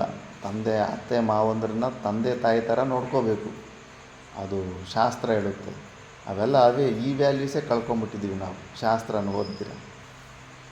ಮತ್ತು ದೇವವ್ರತನು ದಾಶರಾಜನ ಮಾತುಗಳನ್ನು ಕೇಳಿ ತಂದೆಯ ಹಿತಕ್ಕಾಗಿ ಸಿಂಹಾಸವನ್ನೇ ತ್ಯಾಗ ಮಾಡಲು ನಿಶ್ಚಯಿಸಿ ಅಲ್ಲಿ ನೆರೆದಿದ್ದ ಮಂತ್ರಿಗಳು ಮತ್ತು ರಾಜರು ಕೇಳುತ್ತಿರುವಂತೆ ದಾಶರಾಜನ ಕುರಿತು ಹೇಳಿದನು. ಸತ್ಯವಂತರಲ್ಲಿ ಶ್ರೇಷ್ಠನೇ, ನಾನೀಗ ಮಾಡುವ ಸತ್ಯ ಪ್ರತಿಜ್ಞೆಯನ್ನು ಲಾಲಿಸು. ಇಂತಹ ಪ್ರತಿಜ್ಞೆಯನ್ನು ಮಾಡುವವನು ಹಿಂದೆಯೂ ಹುಟ್ಟಲಿಲ್ಲ, ಮುಂದೆಯೂ ಹುಟ್ಟಲಾರನು. ದಾಶರಾಜ, ನೀನು ಹೇಳುವುದನ್ನೆಲ್ಲವನ್ನೂ ನಾನು ಕಾರ್ಯರೂಪಕ್ಕೆ ತರುವೆನು. ಎಂದರೆ ನಿನ್ನ ಮಗಳ ಹೊಟ್ಟೆಯಲ್ಲಿ ಹುಟ್ಟುವ ಮಗನೇ ನಮ್ಮೆಲ್ಲರಿಗೂ ಅರಸನಾಗುವನು ಆಗಬಹುದೇ ಅಂತ. ಸರ್ವಮಾನ್ಯನೇ, ನೀನು ಕೀರ್ತಿವಂತನಾದ ಶಾಂತನುವಿನ ಪ್ರತಿನಿಧಿಯಾಗಿ ಅವನ ಹಿತಾಕಾಂಕ್ಷಿಯಾಗಿ ಬಂದಿರುವೆಯಲ್ಲವೇ? ಹಾಗೆಯೇ ನೀನು ನನ್ನ ಪ್ರತಿನಿಧಿಯೂ ಆಗಿದ್ದು ನನ್ನ ಮಗಳ ಹಿತಚಿಂತನೆಯನ್ನು ಸಂಪೂರ್ಣವಾಗಿ ಸಮಾಲೋಚಿಸು. ಹೆಣ್ಣು ಮಕ್ಕಳನ್ನು ಹೆತ್ತಿರುವವರು ಸ್ವಾಭಾವಿಕವಾಗಿಯೇ ಇವೆಲ್ಲವನ್ನೂ ಪೂರ್ವಭಾವಿಯಾಗಿ ಯೋಚಿಸಿಯೇ ಹೇಳುವರು. ಸತ್ಯವತಿಯ ಹಿತಕ್ಕಾಗಿ ಈ ಸಭಾಮಧ್ಯದಲ್ಲಿ ನೀನು ಮಾಡಿರೋ ಪ್ರತಿಜ್ಞೆಯು ನಿಶ್ಚಯವಾಗಿಯೂ ನಿನಗೆ ಅನುರೂಪವಾಗಿಯೇ ಇದೆ. ಈ ಪ್ರತಿಜ್ಞೆಯನ್ನು ಉಲ್ಲಂಘಿಸುವೆ ಎಂಬ ಸಂಶಯದ ಲೇಷವೂ ನನಗಿರುವುದಿಲ್ಲ. ಆದರೆ ನಿನ್ನ ಮಕ್ಕಳೂ ನಿನ್ನ ಪ್ರತಿಜ್ಞೆಯನ್ನು ಅನುಸರಿಸುವರೇ? ನೀನೇನೋ ನಾನು ರಾಜ್ಯನ ಸಿಂಹಾಸನದ ಮೇಲೆ ಕೂಡಲ್ಲ ಅಂತ ನೀನು ಪ್ರತಿಜ್ಞೆ ಮಾಡಿದ್ದೀಯ. ಮತ್ತು ನಿನಗುಟ್ಟೋ ಮಕ್ಕಳು ಅವ್ರು ಸುಮ್ಮನೆ ಇರ್ತಾರ? ಅವ್ರು ಮತ್ತೆ ನನ್ನ ಮಕ್ಕಳನ್ನು ಸಾಯಿಸಿಬಿಡ್ತಾರೆ ಅಂತ. ಆವಾಗ ದೇವವ್ರತನು ದಾಶರಾಜನ ಮಾತುಗಳನ್ನು ಕೇಳಿ ಸ್ವಲ್ಪ ಹೊತ್ತು ಯೋಚಿಸಿದನು. ಅವನ ಅಂತರಂಗವೇನೆಂಬುದು ಗಂಗಾಸುತನಿಗೆ ಸ್ಪಷ್ಟವಾಗಿ ತಿಳಿಯಿತು. ತನ್ನ ಕರ್ತವ್ಯವೇನೆಂಬುದನ್ನು ಒಡನೆಯೇ ನಿರ್ಧರಿಸಿ ಬಿಟ್ಟನು.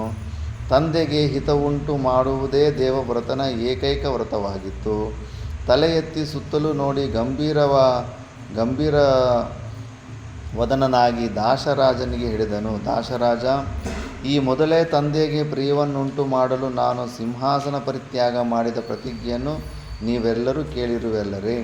ಈಗ ನಾನು ಸಕಲ ರಾಜರು ಕೇಳುತ್ತಿರುವಂತೆ ನನ್ನ ಮಕ್ಕಳಿಂದುಂಟಾಗಬಹುದಾದ ತೊಂದರೆಯನ್ನು ನಿವಾರಿಸಲು ಮತ್ತೊಂದು ಪ್ರತಿಜ್ಞೆಯನ್ನು ಮಾಡುವೆನು.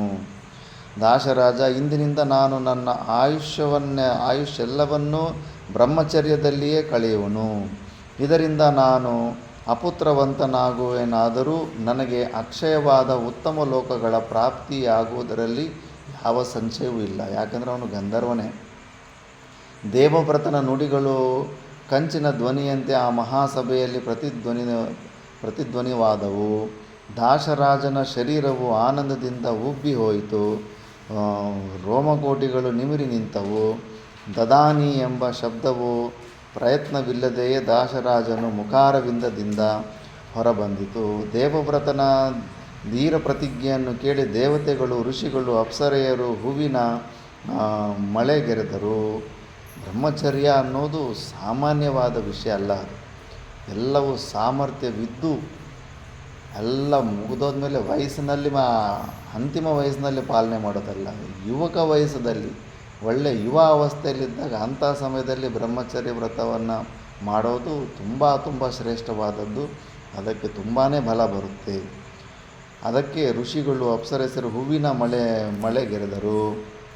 ತಂದೆಯ ಹಿತಕ್ಕಾಗಿ ತನ್ನ ಜೀವಮಾನವನ್ನೇ ಬ್ರಹ್ಮಚರ್ಯದಲ್ಲಿ ಕಳೆಯುತ್ತೇನೆಂದು ಭಯಂಕರವಾದ ಪ್ರತಿಜ್ಞೆ ಮಾಡಿದ ಗಾಂಗೇಯನಿಗೆ ಭೀಷ್ಮನೆಂಬ ಬಿರುದನ್ನಿತ್ತರು. ಭೀಷ್ಮ ಪ್ರತಿಜ್ಞೆ ತುಂಬ ಸ್ಟ್ರಾಂಗ್, ಪವರ್ಫುಲ್ ಪ್ರತಿಜ್ಞೆ ಮಾಡಿದ್ರಿಂದ ಅವನಿಗೆ ಭೀಷ್ಮ ಎನ್ನೋ ಹೆಸರು ಬರುತ್ತೆ. ಅಂದಿನಿಂದ ಅವನು ಭೀಷ್ಮನೇ ಆದನು. ಅನಂತರ ಭೀಷ್ಮನು ಸತ್ಯವತಿಯ ಬಳಿಗೆ ಹೋಗಿ ನಮಸ್ಕರಿಸಿ, ತಾಯೇ, ರಥದಲ್ಲಿ ಕುಳಿತುಕೋ, ನಮ್ಮ ಮನೆಗಿನ್ನೂ ಹೋಗೋಣ ಎಂದು ಬದ್ಧಾಂಜಲಿಯಾಗಿ ಬೇಡಿದನು. ಪುಷ್ಪರಥದಲ್ಲಿ ಗಂಧವತಿಯನ್ನು ಕುಳ್ಳಿರಿಸಿಕೊಂಡು ಚತುರಂಗ ಬಲ ಸಮೇತನಾಗಿ ಮಂಗಳವಾದ್ಯಗಳೊಡನೆ ಭೀಷ್ಮನು ಪಟ್ಟಣವನ್ನು ಸೇರಿದನು. ಶಾಂತನುವಿನ ಸಮೀಪಕ್ಕೆ ಸತ್ಯವತಿಯನ್ನು ಕರೆದೊಯ್ದು ನಡೆದ ವೃತ್ತಾಂತಗಳೆಲ್ಲವನ್ನು ವಿವರವಾಗಿ ತಿಳಿಸಿದನು. ಅವನ ದುಷ್ಕರವಾದ ಪ್ರತಿಜ್ಞೆಯನ್ನು ಕೇಳಿದ ರಾಜರೆಲ್ಲರೂ ಭೀಷ್ಮನನ್ನು ಬಹುವಾಗಿ ಶ್ಲಾಘಿಸಿದರು. ಏಕಕಂಠದಿಂದ ಇವನು ನಿಜವಾಗಿಯೂ ಭೀಷ್ಮನೇ ಆಗಿದ್ದಾನೆ ಎಂದು ಘೋಷಿಸಿದರು. ಶಾಂತನುವು ಮಗನನ್ನು ಬಾಚಿ ತಬ್ಬಿಕೊಂಡು ಆನಂದ ಬಾಷ್ಪಗಳಿಂದ ಅಭಿಷೇಚಿಸಿದನು. ಮಗನೇ, ನೀನಿಂದು ಮಾಡಿದ ಸರ್ವತ್ಯಾಗಕ್ಕೆ ಅನುರೂಪವಾದ ವರವೊಂದನ್ನು ಕೊಡುವೆನು. ನೀನು ಇಚ್ಛಾಮರಣಿಯಾಗು. ಇಲ್ಲಿ ತಂದೆಯೇ ಆ ವರ ಕೊಟ್ಟಿರ್ತಾನೆ. ನೀನು ಇಚ್ಛಾಮರಣಿಯಾಗು ಅಂದರೆ ನಿನಗೆ ಯಾವಾಗ ಇಚ್ಛೆ ಆಗುತ್ತೋ ಆವಾಗಲೇ ಮೃತ್ಯು ಬರುತ್ತೆ. ಇಲ್ಲಾಂದರೆ ಮೃತ್ಯು ಬರೋದೇ ಇಲ್ಲ. ಅಂದರೆ ಅಂಥ ಮಕ್ಕಳಿಗೆ ಅಷ್ಟು ಸಾಮರ್ಥ್ಯ. ತಂದೆಯ ಪಿತೃವಾಕ್ಯ ಪರಿಪಾಲನೆ ಮಾಡಿದ್ದಕ್ಕೆ ಅಂಥ ವರಗಳು ಕೆಲಸಕ್ಕೆ ಬರ್ತವೆ. ನಾವೆಲ್ಲ ವರಗಳು, ಶಾಪಗಳು ಕೊಟ್ಟರೆ ಅವೆಲ್ಲ ಕೆಲಸಕ್ಕೆ ಬರೋದಿಲ್ಲ. ಅದಕ್ಕೆ ಯೋಗ್ಯತೆ ಇರಬೇಕು. ನೀನು ಬದುಕಲು ಇಚ್ಛಿಸಿರುವವರೆಗೂ ಮೃತ್ಯುವು ನಿನ್ನನ್ನು ಸಮೀಪಿಸುವುದಿಲ್ಲ. ಅನಗನೇ ನಿನ್ನ ಅನುಜ್ಞೆಯನ್ನು ಪಡೆದ ನಂತರವೇ ಮೃತ್ಯುವು ನಿನ್ನ ಪ್ರಾಣಗಳನ್ನು ಅಪಹರಿಸಬಲ್ಲದು. ಶುಭ ಮುಹೂರ್ತದಲ್ಲಿ ಶಾಂತನು ಸತ್ಯವತಿಯರ ವಿವಾಹವು ವಿಜೃಂಭಣೆಯಿಂದ ನೆರವೇರಿತು. ಜನಮೇಜಯ, ಶಾಂತನುವು ಸತ್ಯವತಿಯನ್ನು ವಿಧಿಪೂರ್ವಕವಾಗಿ ಪಾಣಿಗ್ರಹಣ ಮಾಡಿಕೊಂಡು ಅವಳೊಡನೆ ಅನೇಕ ವರ್ಷಗಳ ಕಾಲ ಸುಖದಿಂದ ಕಳೆದನು. ಶಾಂತನುವಿನ ಆನಂದಮಯವಾದ ಸಂಸಾರ ಸಾಗರದಲ್ಲಿ 2 ಪುತ್ರರತ್ನಗಳು ಉದಯಿಸಿದವು. ಅವರಲ್ಲಿ ಚಿತ್ರಾಂಗದನೇ ಹಿರಿಯ ಮಗನು. ಎರಡನೆಯವನಾದ ವಿಚಿತ್ರ ವೀರ್ಯನು ಬಾಲಕನಾಗಿದ್ದಾಗಲೇ ಶಾಂತನುವು ತನ್ನ ಪಾರ್ಥಿವ ಶರೀರವನ್ನು ತೊರೆದನು. ಶಾಂತನುಗೆ ವಯಸ್ಸಾಗ್ಬಿಟ್ಟು ಶರೀರನ ಬಿಟ್ಟಿರ್ತಾನೆ. ಸತ್ಯವತಿಯ ಅಭಿಪ್ರಾಯದಂತೆ ನಡೆದುಕೊಳ್ಳುತ್ತಿದ್ದ ಭೀಷ್ಮನು ಚಿತ್ರಾಂಗದನನ್ನು ಸಿಂಹಾಸನದ ಮೇಲೆ ಕುಳ್ಳಿರಿಸಿದನು. ಚಿತ್ರಾಂಗದನು ಬಹಳ ಪರಾಕ್ರಮಿಯಾಗಿದ್ದು ತನ್ನ ಭುಜಬಲ ಪರಾಕ್ರಮಗಳಿಂದ ಪ್ರಪಂಚದ ಸಕಲ ರಾಜರನ್ನು ಗೆದ್ದನು. ತನಗೆ ಸಮಾನರಾದ ಪರಾಕ್ರಮಿಗಳು ಭೂಮಿಯಲ್ಲಿಯೇ ಇಲ್ಲವೆಂಬ ಭಾವನೆಯು ಅವನಲ್ಲಿ ಮೂಡಿತ್ತು. ದೇವದಾನವ ರಾಕ್ಷಸರಲ್ಲಿ ತನಗೆ ಸಮಾನರು ಯಾರೂ ಇಲ್ಲವೆಂದು ಭಾವಿಸಿದನು.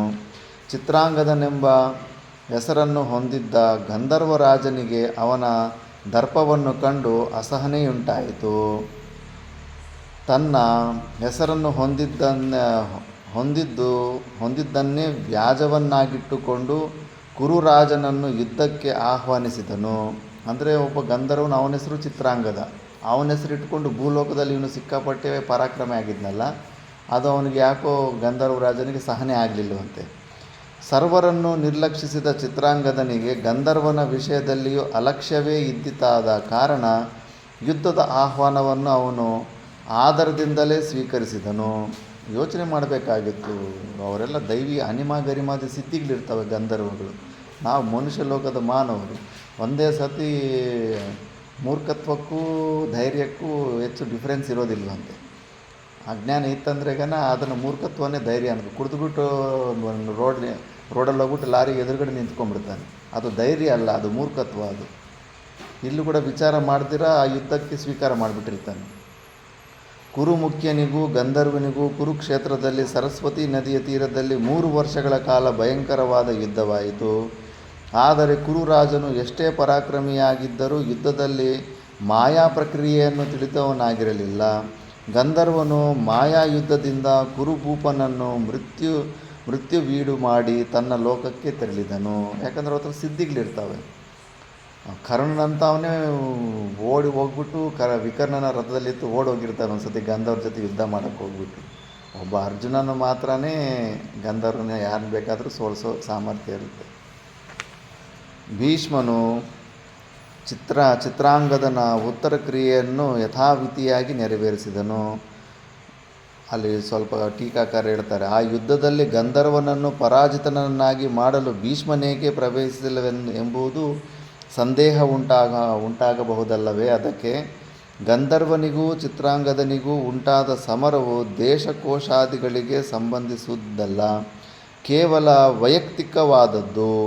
ಅದು ಪರ್ಸ್ನಲ್ಲಾಗಿ, ಅದೇನು ಈಗ ಪರ್ಸ್ನಲ್ ಯುದ್ಧ ಅಂತಾರಲ್ಲ, ಪರ್ಸ್ನಲ್ಲಾಗಿ ಯುದ್ಧ ಒಪ್ಕೊಂಡ್ಬಿಟ್ಟಿರ್ತಾನೆ ಚಾಲೆಂಜು. ಆ ರಾಜನಾಗಿ ಅದು ಕಮಿಟಿನಲ್ಲಿ ರಾಜ್ಯಸಭೆಯಲ್ಲಿ ನಿರ್ಣಯ ಆಗಿ ಯುದ್ಧ ಮಾಡಿದಿದ್ರೆ ಸೈನಿಕನಾಗಿ ಭೀಷ್ಮ ಪಿತಾಮಹ ಬರ್ತಾಯಿದ್ದ. ಭೀಷ್ಮ ಪಿತಾಮಹ ರಕ್ಷಣೆಗೆ ಬಂದ ಮೇಲೆ ಮತ್ತಿನ್ನು ಯಾರು ಎದುರುಗಡೆ ಯಾರು ದೇವತೆಗಳಿದ್ದರೂ ಕೂಡ ಯಾರಿದ್ರೂ ಕೂಡ ಏನು ಮಾಡೋದಕ್ಕಾಗೋದಿಲ್ಲ. ಅದಕ್ಕೆ ಇದು ಭೀಷ್ಮನಿಗೆ ಗೊತ್ತಿಲ್ಲದಂಗೆ ಯುದ್ಧ ನಡೆದೋಗಿರುತ್ತೆ. ಇದು ಚಿತ್ರಾಂಗದ ಎಂಬ ಹೆಸರಿನ ಇಬ್ಬರು ಚತುರ್ದಶ ಭುವನಗಳಲ್ಲಿಯೂ ಎಲ್ಲಿಯೂ ಇರಕೂಡದೆಂಬ ಛಲದಿಂದ ಯುದ್ಧ ಮಾಡಿದರು. ದ್ವಂದ್ವ ಯುದ್ಧದಲ್ಲಿ ಮೂರನೆಯವರ ಪ್ರವೇಶವು ಧರ್ಮವಲ್ಲ. ಆದ್ದರಿಂದ ಆ ಯುದ್ಧದಲ್ಲಿ ಭೀಷ್ಮನು ಪ್ರವೇಶವು ಚಿತ್ರಾಂಗದನಿಗೂ ಸಹ್ಯವಾಗದೇ ಇದ್ದಿರಬಹುದು. ಆ ಥರ ಟೀಕಾಕಾರ ಅನುಮಾನ ವ್ಯಕ್ತಪಟ್ಟಿದ್ದಾರೆ.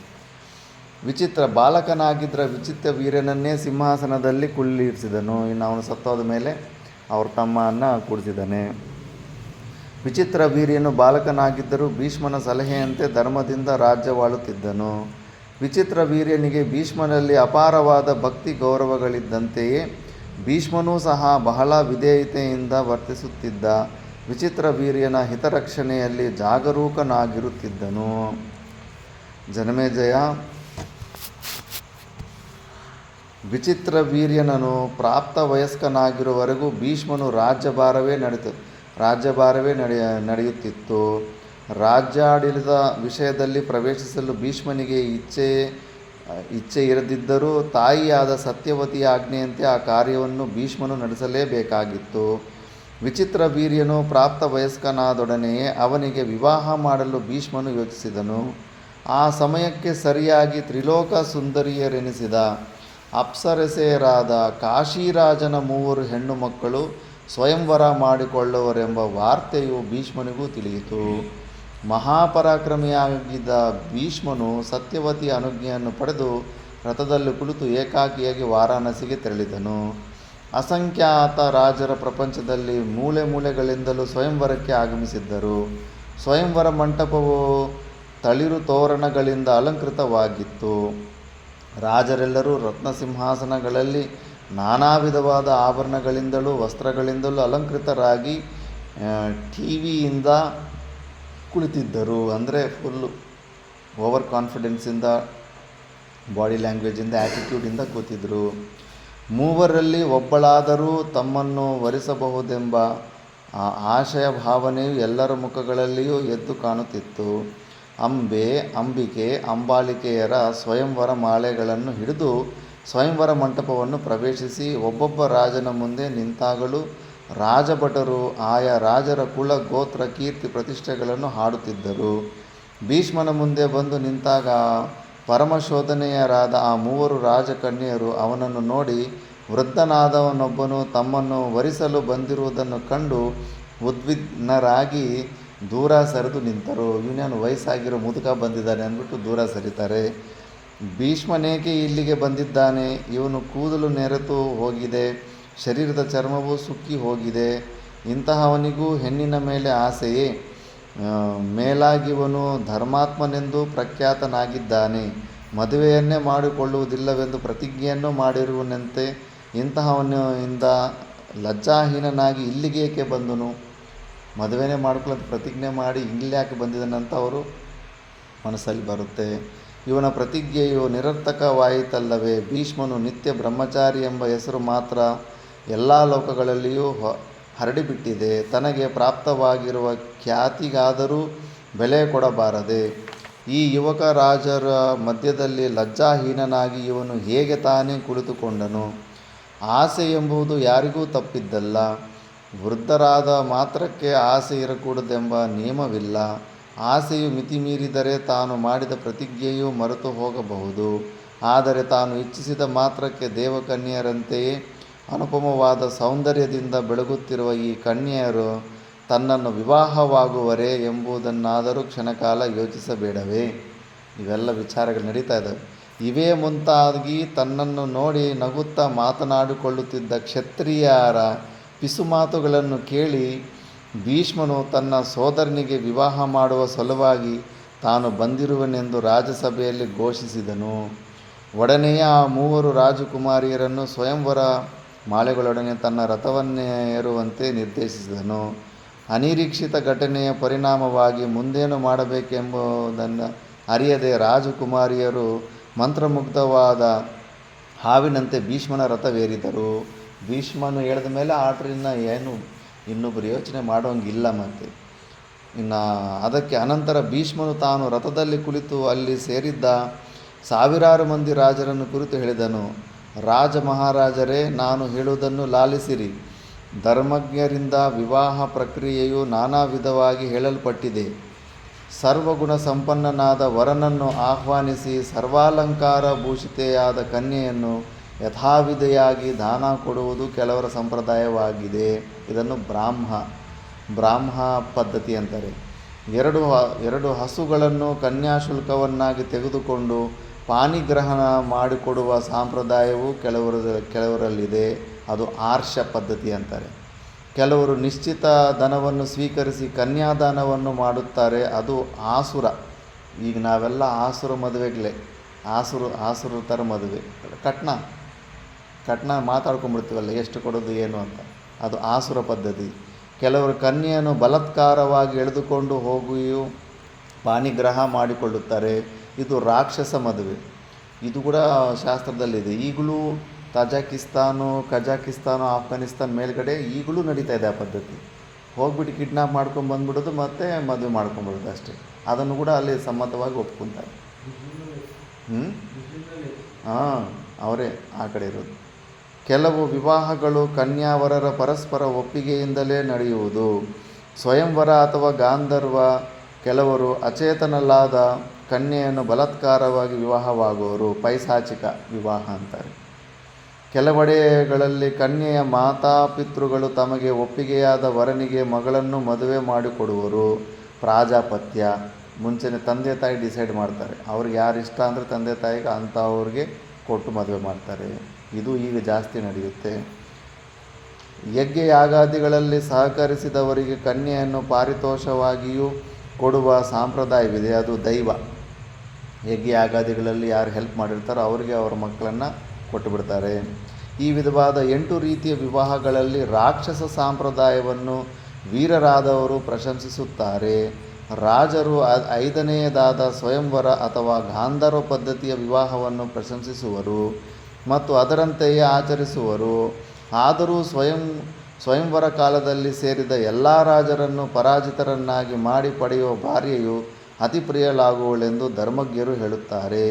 ಆದ್ದರಿಂದ ಈ 3 ಕನ್ಯೆಯರನ್ನು ನಾನು ಬಲಾತ್ಕಾರದಿಂದ ನಿಮ್ಮೆಲ್ಲರ ಸಮ್ಮುಖದಲ್ಲಿಯೇ ಸೆಳೆದೊಯ್ಯುತ್ತಿದ್ದೇನೆ. ಈ ಸಮಯದಲ್ಲಿ ಸಾಧ್ಯವಿದ್ದರೆ ನೀವೆಲ್ಲರೂ ಸೇರಿ ನನ್ನನ್ನು ಪರಾಜಿತನನ್ನಾಗಿ ಮಾಡಿ ಕನ್ಯೆಯರನ್ನು ಹಿಂದಕ್ಕೆ ಪಡೆಯಿರಿ. ಇಲ್ಲದಿದ್ದರೆ ಪರಾಜಿತರಾಗಿ ನಿಮ್ಮ ದೇಶಗಳಿಗೆ ಹಿಂದಿರುಗಿರಿ. ನಾನಂತೂ ಯುದ್ಧ ಮಾಡಿಯೇ ತೀರಬೇಕೆಂಬ ದೃಢ ನಿಶ್ಚಯದಿಂದ ನಿಂತಿದ್ದೇನೆ. ಭೀಷ್ಮನು ಹೀಗೆ ರಾಜಕುಮಾರಿಯರಿಗೂ ಕಾಶಿರಾಜನಿಗೂ ಹೇಳಿ ರಾಜಕುಮಾರಿಯರು ಕುಳಿತಿದ್ದ ತನ್ನ ರಥವನ್ನು ನಡೆಸುವಂತೆ ಸಾರಥಿಗೆ ಹೇಳಿ ತಾನು ಯುದ್ಧ ಸನ್ನದ್ಧನಾಗಿ ನಿಂತನು. ಆ ಘಟನೆಯನ್ನು ಕಂಡು ಸ್ವಯಂವರಕ್ಕಾಗಿ ಬಂದಿದ್ದ ರಾಜರೆಲ್ಲರೂ ಚಕಿತರಾದರು. ತಮ್ಮ ಭುಜಗಳನ್ನು ತಟ್ಟಿಕೊಳ್ಳುತ್ತಾ ಕೋಪಾವಿಷ್ಟರಾಗಿ ಆಸನಗಳಿಂದೆದ್ದು ಧರಿಸಿದ್ದ ಆಭರಣಗಳನ್ನು ಒದಿಗಿಟ್ಟು ಯುದ್ಧಕವಚಗಳನ್ನು ಶಸ್ತ್ರಾಸ್ತ್ರಗಳನ್ನು ಧರಿಸಿ ಯುದ್ಧ ಸನ್ನದ್ಧರಾದರು. ಆಭರಣಗಳು ಮತ್ತು ಯುದ್ಧ ಕವಚಗಳ ವಿನಿಮಯ ಕಾಲದಲ್ಲಿ ಹೊರಟ ಕಾಂತಿಯು ನಭೋಮಂಡಲದಲ್ಲಿರುವ ನಕ್ಷತ್ರಗಳ ಪರ್ಯಟನದ ಹೊಳಪಿನಂತೆಯೇ ಕಾಣುತ್ತಿತ್ತು.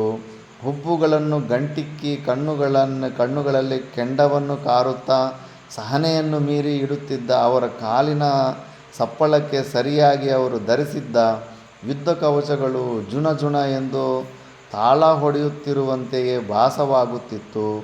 ರಾಜಕುಮಾರರ ಮುಖದರ್ಶನ ಮಾತ್ರದಿಂದಲೇ ಅವರ ಹೃದಯದ ಇಚ್ಛೆಯನ್ನು ತಿಳಿದ ಸಾರಥಿಗಳು ಸುಂದರವಾದ ರಥಗಳನ್ನು ಸಜ್ಜುಗೊಳಿಸಿ ತಂದರು. ಇನ್ನೆಲ್ಲ ಯುದ್ಧಕ್ಕೆ ರೆಡಿ ಆಗ್ತಿದ್ದಾರೆ. ಕ್ಷಣ ಮಾತ್ರದಲ್ಲಿ ರಥವೇರಿ ಆಯುಧಪಾಣಿಗಳಾಗಿ ಮುಂದೆ ಹೋಗುತ್ತಿದ್ದ ಭೀಷ್ಮನ ರಥವನ್ನು ಹಿಂಬಾಲಿಸಿ ಏಕಾಕಿಯಾಗಿ ಭೀಷ್ಮನಿಗೂ 100 ರಾಜರಿಗೂ ರೋಮಾಂಚಕರವಾದ ಘೋರ ಯುದ್ಧವಾಯಿತು. ರಾಜಕುಮಾರರೆಲ್ಲರೂ ಸೇರಿ 10,000 ಬಾಣಗಳನ್ನು ಭೀಷ್ಮನ ಮೇಲೆ ಪ್ರಯೋಗಿಸಿದರು. ಭೀಷ್ಮನು ನಿಮಿಷ ಮಾತ್ರದಲ್ಲಿ ಆ ಬಾಣಗಳೆಲ್ಲವನ್ನು ಕತ್ತರಿಸಿದನು. ಭೀಷ್ಮನು ಬಿಡುತ್ತಿದ್ದ ಬಾಣಗಳ ಸಂಖ್ಯೆಯು ಅಸಂಖ್ಯಾತವಾಗಿತ್ತು. ಅವನ ರೋಮಕೋಟಿಗಳೇ ಬಾಣಗಳ ರೂಪದಲ್ಲಿ ಅವನ ಶರೀರದಿಂದ ಹೊರಬರುತ್ತಿವೆಯೋ ಎಂಬ ಭ್ರಾಂತಿಯನ್ನುಂಟು ಮಾಡುತ್ತಿದ್ದವು. ಮೋಡಗಳು ಬೆಟ್ಟದ ಮೇಲೆ ಮಳೆಗೆರೆಯುವಂತೆ ರಾಜರು ಭೀಷ್ಮನ ಮೇಲೆ ಬಾಣಗಳು ಮಳೆಯನ್ನೇ ಸುರಿಸಿದರು.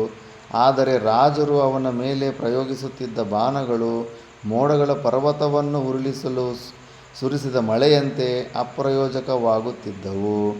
ಭೀಷ್ಮನು ತನ್ನ ಕಡೆಗೆ ಬರುತ್ತಿದ್ದ ಶರಜಾಲವನ್ನು ಕತ್ತರಿಸುತ್ತಿದ್ದ ಮಾತ್ರವಲ್ಲವೇ ಪ್ರತಿಯೊಬ್ಬ ರಾಜನ ಮೇಲೆ 3 ಬಾಣಗಳನ್ನು ಪ್ರಯೋಗಿಸಿ ಘಾಸಿ ಮಾಡಿದನು. ಯಾರನ್ನೂ ಪಾಪ ಕೊಳ್ಳೋ ಇಷ್ಟ ಇಲ್ಲ ಭೀಷ್ಮನಿಗೆ. ಮರುಕ್ಷಣವೇ ಪ್ರತಿಯೊಬ್ಬ ರಾಜರು ಭೀಷ್ಮನೊಬ್ಬನ ಮೇಲೆ 5 ಬಾಣಗಳು ಪ್ರಯೋಗಿಸಿದರು. ಭೀಷ್ಮನು ಅವೆಲ್ಲವನ್ನು ಕತ್ತರಿಸಿ ಪುನಃ ಅವರ ಮೇಲೆ 2 ಬಾಣಗಳನ್ನು ಪ್ರಯೋಗಿಸಿದನು. ಅದನ್ನು ವೀಕ್ಷಿಸುತ್ತಿದ್ದ ಭೂಲೋಕ ವೀರರಿಗೆ ಆ ಯುದ್ಧವು ದೇವಾಸುರರ ಸಮರವೋ ಎಂಬ ಭ್ರಾಂತಿಯನ್ನೇ ಉಂಟು ಮಾಡುತ್ತಿತ್ತು. ಭೀಷ್ಮನ ಬಾಣ ಪ್ರಯೋಗವು ಕ್ಷಣಕ್ಕೂ ಉಗ್ರತೆಯನ್ನು ತಾಳುತ್ತಿತ್ತು. ರಾಜಕುಮಾರರ ಧನಸ್ಸು, ತುರಗ, ಪತಾಕೆ, ಕವಚಗಳೆಲ್ಲವೂ ಧ್ವಂಸವಾದುವು. ವೀರರ ತಲೆಗಳು ಚೆಂಡುಗಳಂತೆ ಸಾವಿರಾರು ಸಂಖ್ಯೆಯಲ್ಲಿ ಕೆಳಗುರುಳಿ ಕುಪ್ಪಳಿಸಿದವು. ಅವನ ಪರಾಕ್ರಮವನ್ನು ನೋಡಿ ಅಳಿದುಳಿದು ರಾಜರು ಬಾಣ ಪ್ರಯೋಗದಲ್ಲಿ ಭೀಷ್ಮನಿಗಿದ್ದ ಕೈಚಳಕವನ್ನು ಪ್ರಶಂಸಿಸಿದರು. ಎಲ್ಲರನ್ನೂ ಪರಾಜಿತರನ್ನಾಗಿ ಮಾಡಿದ ಬಳಿಕ ಭೀಷ್ಮನು ರಾಜಕುಮಾರಿಯರೊಡನೆ ಹಸ್ತಿನಾಪುರದೊಳಗೆ ರಥವನ್ನು ತಿರುಗಿಸಿದನು. ಆ ವೇಳೆಗೆ ಸರಿಯಾಗಿ ಶಾಲ್ವನೆಂಬ ರಾಜನು ಪ್ರತ್ಯೇಕವಾಗಿ ಮುಂದೆ ಬಂದು ಭೀಷ್ಮನನ್ನು ಯುದ್ಧಕ್ಕೆ ಕರೆದನು. ತಾನು ಕಾಮಿಸಿದ್ದ ಕನ್ಯೆಯರ ಮುಂದೆ ಶಾಲ್ವನು ತನ್ನ ಪರಾಕ್ರಮವನ್ನು ತೋರಿಸಬೇಕೆಂಬ ಆಕಾಂಕ್ಷೆಯಿಂದ ರಾಜರ ಮಧ್ಯದಿಂದ ಮುಂದೆ ಬಂದು ಹೆಣ್ಣಾಣೆಗೋಸ್ಕರವಾಗಿ ಬೇರೊಂದು ಸಲಗವನ್ನು ತನ್ನ ದಂತಗಳಿಂದ ಹಿಂದುಗಡೆಯಲ್ಲಿ ತಿವಿಯುವ ಮದಗಜದಂತೆ ಭೀಷ್ಮನನ್ನು ನಿಲ್ಲೆನ್ನುತ್ತಾ ಧನುಷ್ಪೇಟಾಂಕಾರವನ್ನು ಮಾಡಿದನು. ಶಾಲ್ವನ ರಣನಿನಾದವನ್ನು ಕೇಳಿ ಭೀಷ್ಮನ ಮುಖವು ಕೆಂಪೇರಿತು. ಧೂಮರಹಿತನಾದ ಯಜ್ಞೇಶ್ವರನಂತೆ ಪ್ರಜ್ವಲಿಸಿದನು. ಎಲ್ಲ ರಾಜರು ಶಾಲ್ವ ಭೀಷ್ಮರ ಯುದ್ಧವನ್ನು ಉತ್ಸುಕತೆಯಿಂದ ನೋಡುವ ಪ್ರೇಕ್ಷಕರಾಗಿ ನಿಂತರು. ಅಲೆ ಬಂದಿರುವ ಹಸುವಿಗಾಗಿ 2 ಮದಿಸಿದ ಹೋರಿಗಳ ಗರ್ಜನೆ ಮಾಡುವಂತೆ ಭೀಷ್ಮ ಶಾಲ್ವರ ಸಿಂಹನಾದಗಳನ್ನು ಮಾಡಿದರು. ಘೋರ ಯುದ್ಧವು ಪ್ರಾರಂಭವಾಯಿತು. ಶಾಲ್ವನು ನಿಮಿಷ ಮಾತ್ರದಲ್ಲಿ ಸಾವಿರಾರು ಬಾಣಗಳಿಂದ ಭೀಷ್ಮನನ್ನು ಮುಚ್ಚಿಬಿಟ್ಟನು. ಅವನ ಶರಪ್ರಯೋಗ ಚಾತುರ್ಯವನ್ನು ಕೊಂಡು ಉಳಿದ ರಾಜರೆಲ್ಲ ಅಚ್ಚರಿಗೊಂಡು ಜಯಧ್ವನಿಗೈದರು. ರಾಜನ ಜಯಕಾರವನ್ನು ಕೇಳಿದ ಭೀಷ್ಮನು ಕೋಪವು ಇಮ್ಮಡಿಯಾಯಿತು. ಗರುಡನು ಹಾವನ್ನು ಕೊಳ್ಳುವಂತೆ ಶಾಲ್ವನನ್ನು ಕೊಳ್ಳುವೆನು, ಅವನಿಗೆ ಬಳಿಗೆ ರಥವನ್ನು ಬಿಡು ಎಂದು ಭೀಷ್ಮನು ಸಾರಥಿಗೆ ಹೇಳಿದನು. ಅನಂತರ ಸರ್ಪವನ್ನು ಕಂಡ ಗರುಡನು ನಿಮಿಷ ಮಾತ್ರದಲ್ಲಿ ಅಂತರಿಕ್ಷದಿಂದ ಕೆಳಗಿಳಿಯುವಂತೆ ಭೀಷ್ಮನು ಬಹಳ ವೇಗವಾಗಿ ಶಾಲ್ವನ ರಥವನ್ನು ಸಮೀಪಿಸಿ ವಾರುಣಾಸ್ತ್ರವನ್ನು ಪ್ರಯೋಗಿಸಿದನು. ಅದರ ಪರಿಣಾಮವಾಗಿ ಶಾಲ್ವನ 4 ಕುದುರೆಗಳು ತತ್ತರಿಸಿದವು. ಅದನ್ನು ನಿರ್ಲಕ್ಷಿಸಿ ಶರವರ್ಷವನ್ನೇ ಸುರಿಸುತ್ತಿದ್ದ ಶಾಲ್ವನ ಬಾಣಜಾಲವನ್ನು ಕ್ಷಣಮಾತ್ರದಲ್ಲಿ ಕತ್ತರಿಸಿದ ಭೀಷ್ಮನು ಪುನಃ ದಿವ್ಯಾಸ್ತ್ರವೊಂದನ್ನು ಪ್ರಯೋಗಿಸಿ ಶಾಲ್ವನ ಸಾರಥಿಯನ್ನು ಯಮಪುರಿಗೆ ಕಳುಹಿಸಿದನು. ಐಂದ್ರಾಸ್ತ್ರ ಪ್ರಯೋಗದಿಂದ ಶಾಲ್ವನ ರಥದ 4 ಕುದುರೆಗಳನ್ನು ಸಾರಥಿಯನ್ನೇ ಅನುಸರಿಸುವಂತೆ ಮಾಡಿದನು. ಸಾರಥಿ ಮತ್ತು ಕುದುರೆಗಳಿಂದ ವಿಹೀನನಾದ ಶಾಲ್ವನು ಮುಂದೇನು ಮಾಡಬೇಕೆಂಬ ತೋರದೆ ಭ್ರಾಂತನಾಗಿ ನಿಂತನು. ಮಹಾಪರಾಕ್ರಮಿಯಾದ ಭೀಷ್ಮನು ಕೆಂಗೆಟ್ಟಿದ ಶಾಲ್ವನನ್ನು ಸಂಹರಿಸದೆ ಜೀವಸಹಿತವಾಗಿಯೇ ಬಿಟ್ಟು ತನ್ನ ರಥವನ್ನು ರಾಜಧಾನಿಯ ಕಡೆಗೆ ತಿರುಗಿಸಿದನು. ಯಾಕಂದರೆ ಭೀಷ್ಮನಿಗೆ ಸಾಯಿಸುವ ಉದ್ದೇಶ ಇರಲಿಲ್ಲ. ಪರಾಜಿತನಾದ ಶಾಲ್ವನು ಭೀಷ್ಮನ ಮೇಲೆ ಯಾವ ವಿಧವಾದ ಮಾತ್ಸರ್ಯವನ್ನು ತಾಳದೆ ಪ್ರತಿಕ್ರಿಯೆಯನ್ನು ಮಾಡಬೇಕೆಂಬ ಅಭಿಲಾಷೆಯೂ ಇಲ್ಲದವನಾಗಿ ಶಾಂತ ಮನಸ್ಕನಾಗಿಯೇ ತನ್ನ ನಗರಿಯನ್ನು ಸೇರಿ ಧರ್ಮದಿಂದ ರಾಜ್ಯಪಾಲನೆ ಮಾಡುತ್ತಿದ್ದನು. ಇನ್ನು ಸ್ಟೋರಿ ಬರುತ್ತೆ, ಆ ಸ್ಟೋರಿನ ನಾವು ನೆಕ್ಸ್ಟ್ ಕ್ಲಾಸಲ್ಲಿ ನೋಡೋಣ. ಓಂ ಪೂರ್ಣಮದ ಪೂರ್ಣಮಿದಂ ಪೂರ್ಣಾತ್ ಪೂರ್ಣಮುದಚ್ಯತೆ ಪೂರ್ಣಸ್ಯ ಪೂರ್ಣಮಾದಾಯ ಪೂರ್ಣಮೇವಾವಶಿಷ್ಯತೆ. ಓಂ ಶಾಂತಿ ಶಾಂತಿ ಶಾಂತಿ.